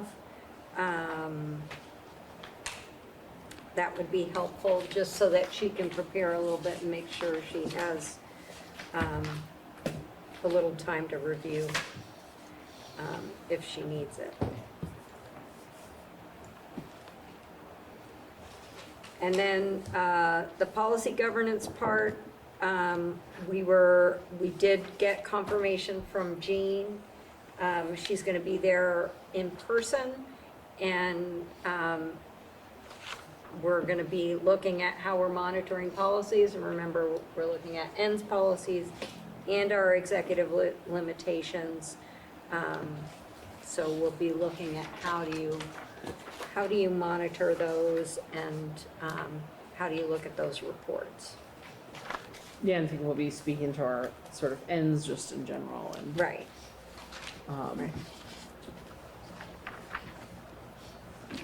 Ray and Bev, have you had a chance to do things with the policy governance training? I started it. You're doing the accelerator? Okay. How's it, is it helpful? Or you've just started? I've just started. Just I did the started. first one. Yeah. Okay. It's a clunky thing to learn. So. Any other thoughts or questions for our not retreat in service? Are people, huh? Potluck? That was gonna be my next thing. I think it's nice to have food, at these in-services. We're gonna have Hannah speak for us. Yeah, so potluck again? We did all right last time. Yeah, we did. It was great last time. We wanna do we wanna do a Say what sign we're up? gonna bring, Yeah. yeah, so that we Oh. don't end up with, Everyone does the same thing. I thought that was the point of potluck. Kyle Sometimes and you I get good luck, will sometimes you send get you bad luck. guys a Google Doc tomorrow that you can sign up for put what we're gonna what you're bring. gonna bring. All right. If we I am can- not the cook in my house, I'm not so either, it's Ann. gonna be chips Delegate. or Delegate. Megan, my- drinks. For that doc, Megan, can cheese we and also bagels. include a space for any dietary concerns? Oh, Yeah, that's a yes, great idea. that- Yeah. that would be I think we important. did do that last year. It is helpful, yeah. Vegetarian. I always Gluten-free, bring things that I can vegetarian, just eat. dairy-free. It'll be okay. I don't know how to do any of that. It's fine. I only follow I Smoke do, on so that I diet. will make a dietary friendly Definitely dish. reduce the amount from that. All right. Thank you, Kyle, for taking, and Michael. And I really mean Kyle. Yeah. Next, we have a long list of policy decisions. So there's a first read of A21, public participation at board meetings, B3, alcohol and drug-free workplace, which is required, C2, student alcohol and drug policy, C3, home study students, C5, firearm disruptive devices and weapons, and D5, Sorry. Sorry. do you have things you want to share? Okay, great. So first read on A21, B3, C3, C2, C5, D5. What about C6? That's not on there. That is not on there.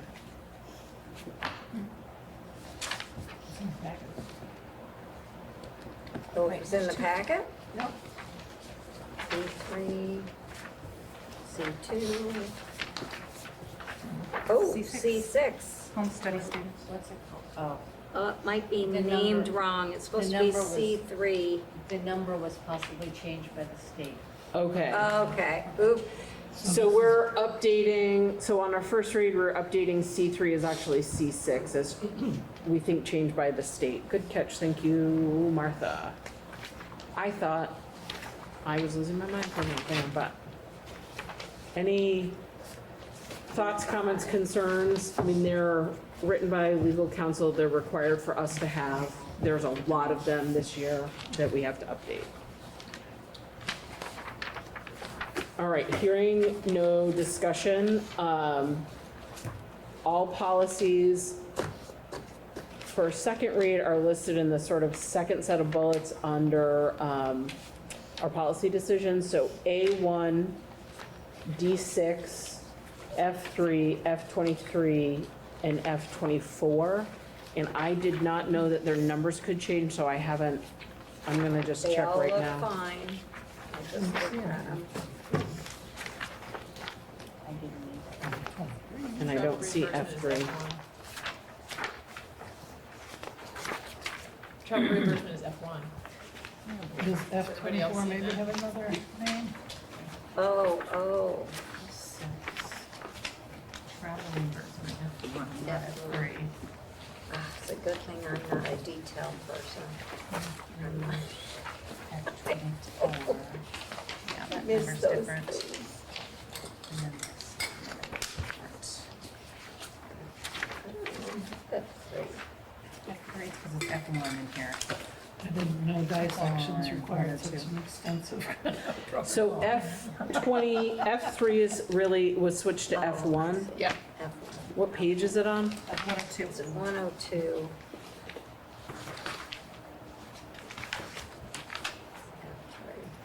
Back in my day.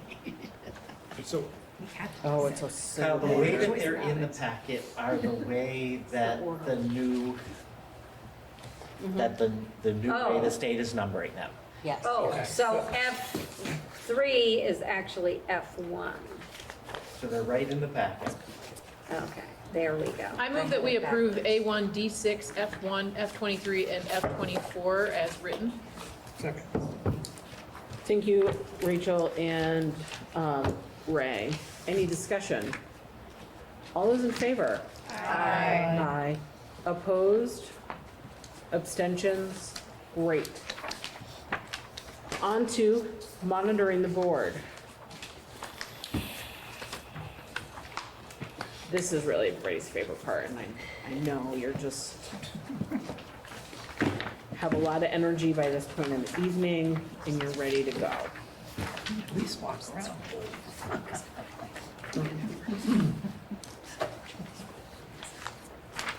So, policy 3.2, accountability of the superintendent.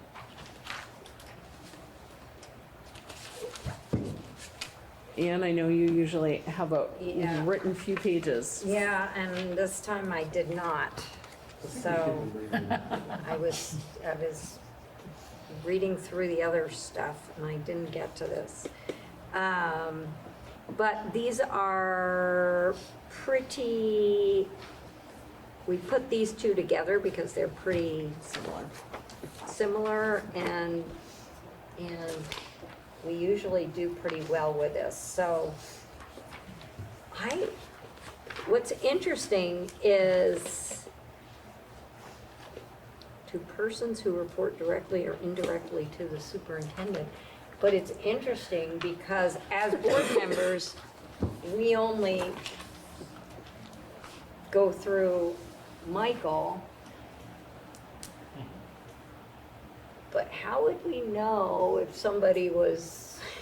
So I think that this generally is, we've never given directions to anyone under Michael as a member of the board directly intentionally knowing that we're doing that as a member of the board. Right. Right, I may but- have asked somebody at a grocery store that may work for Michael in some capacity to, hey, can you get that off the shelf for me? But I don't think that that's what this is. No. And would your staff know? Would they come to you if somebody was, My staff would be polite, they would answer your question, they would, and then Would they especially let my you know? cabinet staff will then come and have a conversation with me and kind of Okay. debrief and say, do you need to do something about this, Michael? okay, so they're aware that we shouldn't be doing that. In They my, are, and they will be polite, they will never question you on it at that point. They are not gonna look at you and say, your only link to the district is Michael. Right? They're not gonna put themselves in that weird spot. So don't put them in that weird spot. Yes. It's up to you all not to put them in that weird spot. and then you're sort of charged to bring that to us. Also, Also. right. I And to have to point. weed through and see, are you doing something that you're not supposed to be doing? Yes. Yeah, So let me ask a clarifying thing about that. Should one of us direct a member of your staff, do this? I'm a member of the board, you need to do it. I assume we would hear about that from you without prompting, correct? You would hear about that without prompting, Okay. for sure.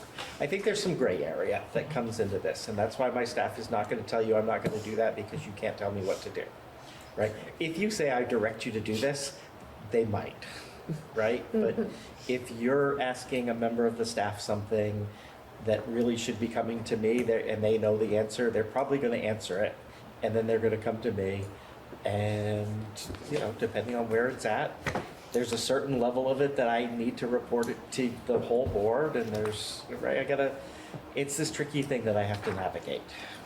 So, Does it get trickier because some of us are parents? Yes, Okay. you know, and you should be talking to people in your capacity as a parent.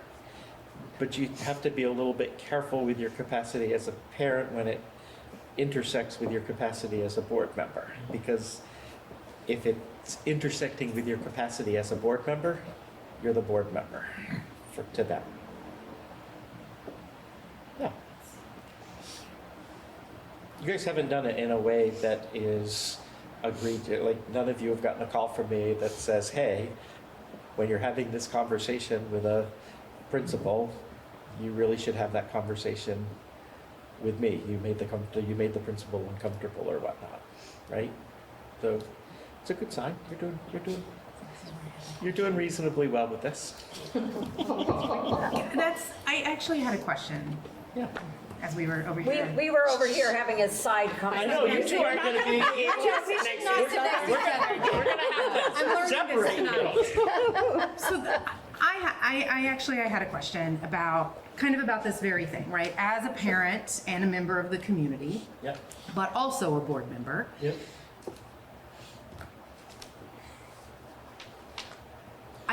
I feel like, I don't know how to say it. I'm wondering, right, like if there's something I want to express, can I, as a member of the public and a parent, say something during the public comments? Sure. Yeah, I think we had that And- happen. You have to Last sit over meeting, there, right? though. Okay, yes, I have to get up You and have move around to over put there. and you have to say, I'm speaking as a parent. Yeah, I Put think your that's my parent hat question, is on. like, Yeah.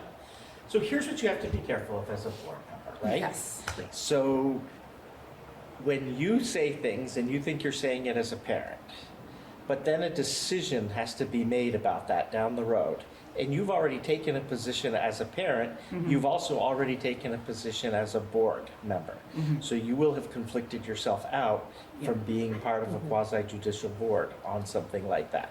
So even when you're speaking as a parent, if something comes to you down the road that has to get acted on, you maybe have compromised yourself by sharing your personal opinion as a parent.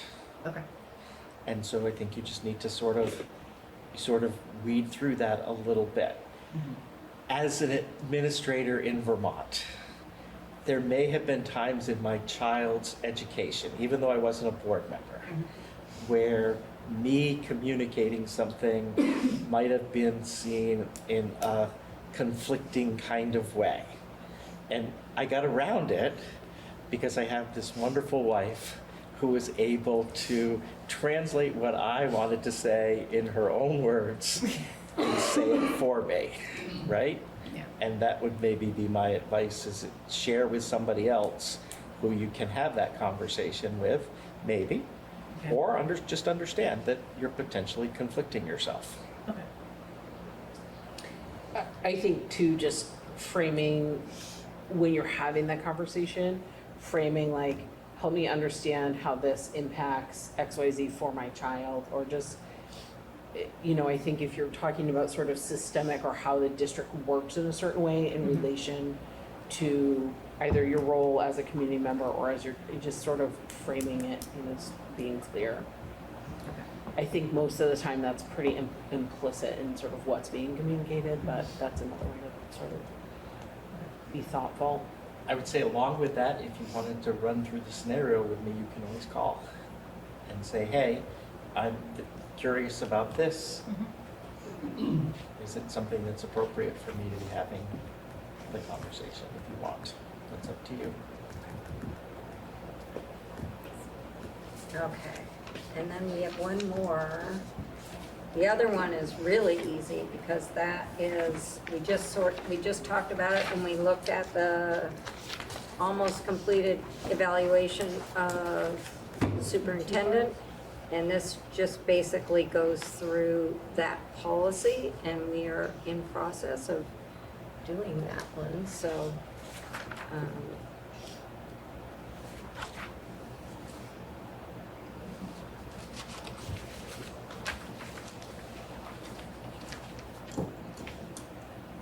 So I think we're in compliance.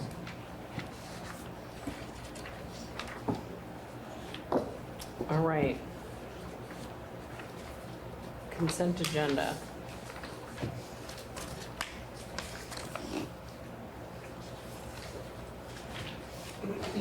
We've got minutes.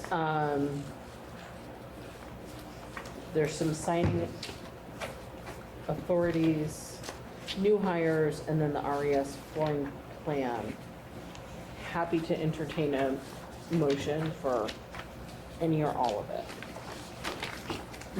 I move to approve the consent agenda as it is listed. A second.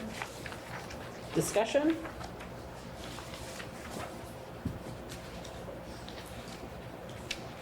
All those in favor? Aye. All those opposed? Abstentions? All right, the ayes have it.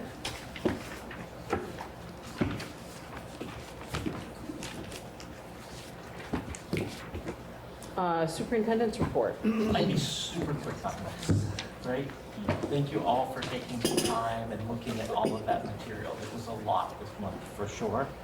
And I really appreciate the way that you worked through this whole process and arrived at a decision with it. You handled this exactly the way I would want you to handle the situation that, especially around the reconfiguration. You worked it through that in I think you could almost say a textbook kind of way. I know it was uncomfortable, and I appreciate the way that you handled it. So I want to thank the board. The rest of my report was written, you looked at it, and there's nothing I need to add. I feel like we spent a majority of the meeting actually on the superintendent's report, so thank you for putting together and thank you especially for the 955 navigation, because that is a hefty piece of legislation. And I think that the statute as it was written, I think is like 86 pages or so.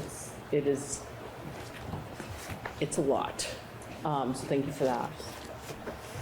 Action item recap. So we're going to gather in July for our in-service. Have we determined that that's going to be at the central office, and then I don't have to worry about cleaning happening in any of the buildings? We haven't. That was actually going to be my question. We met at central office last year. Yeah, I liked that. I did too. Air conditioned. Air conditioned. Air conditioned, it's a round table, we're not kind of this metal thing. You know, the central office, the brick building, right there, right in the conference room. which is Take a right at the first door.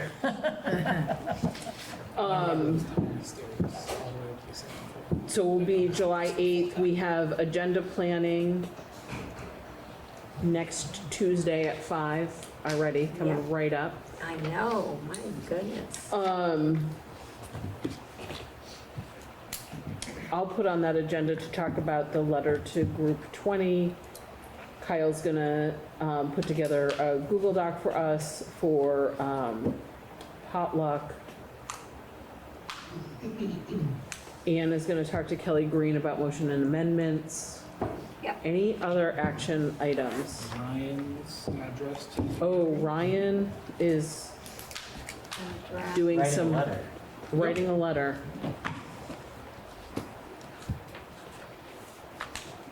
Superfluous flowery language. Yes. Well, that's how I act by default. And I'll have that delivered to the board by next Monday. I think because we've delegated you to do Do it. it, yeah. You you just do it. Okay. You Yeah. just do it. Never mind then. I mean, you're welcome to copy us, Or we'll see it. and we're welcome to join Front Porch Forum. I do think, do I have to give it to Kyle to post the front porch forum? Or do I just post it in my own individual capacity? We don't, as a district, we don't have a. All right, I'll just use But I've used the mine. Ryan Anderson account. Yeah.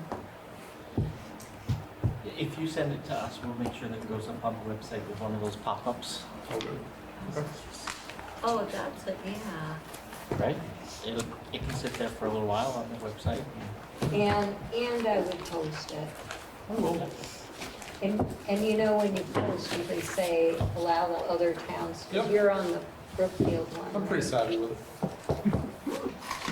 it. Yeah, what am I'm talking to, isn't that much more tech savvy than I am. All right, I am going to adjourn us now at 9:02. There are things to be signed up here if you have not signed them.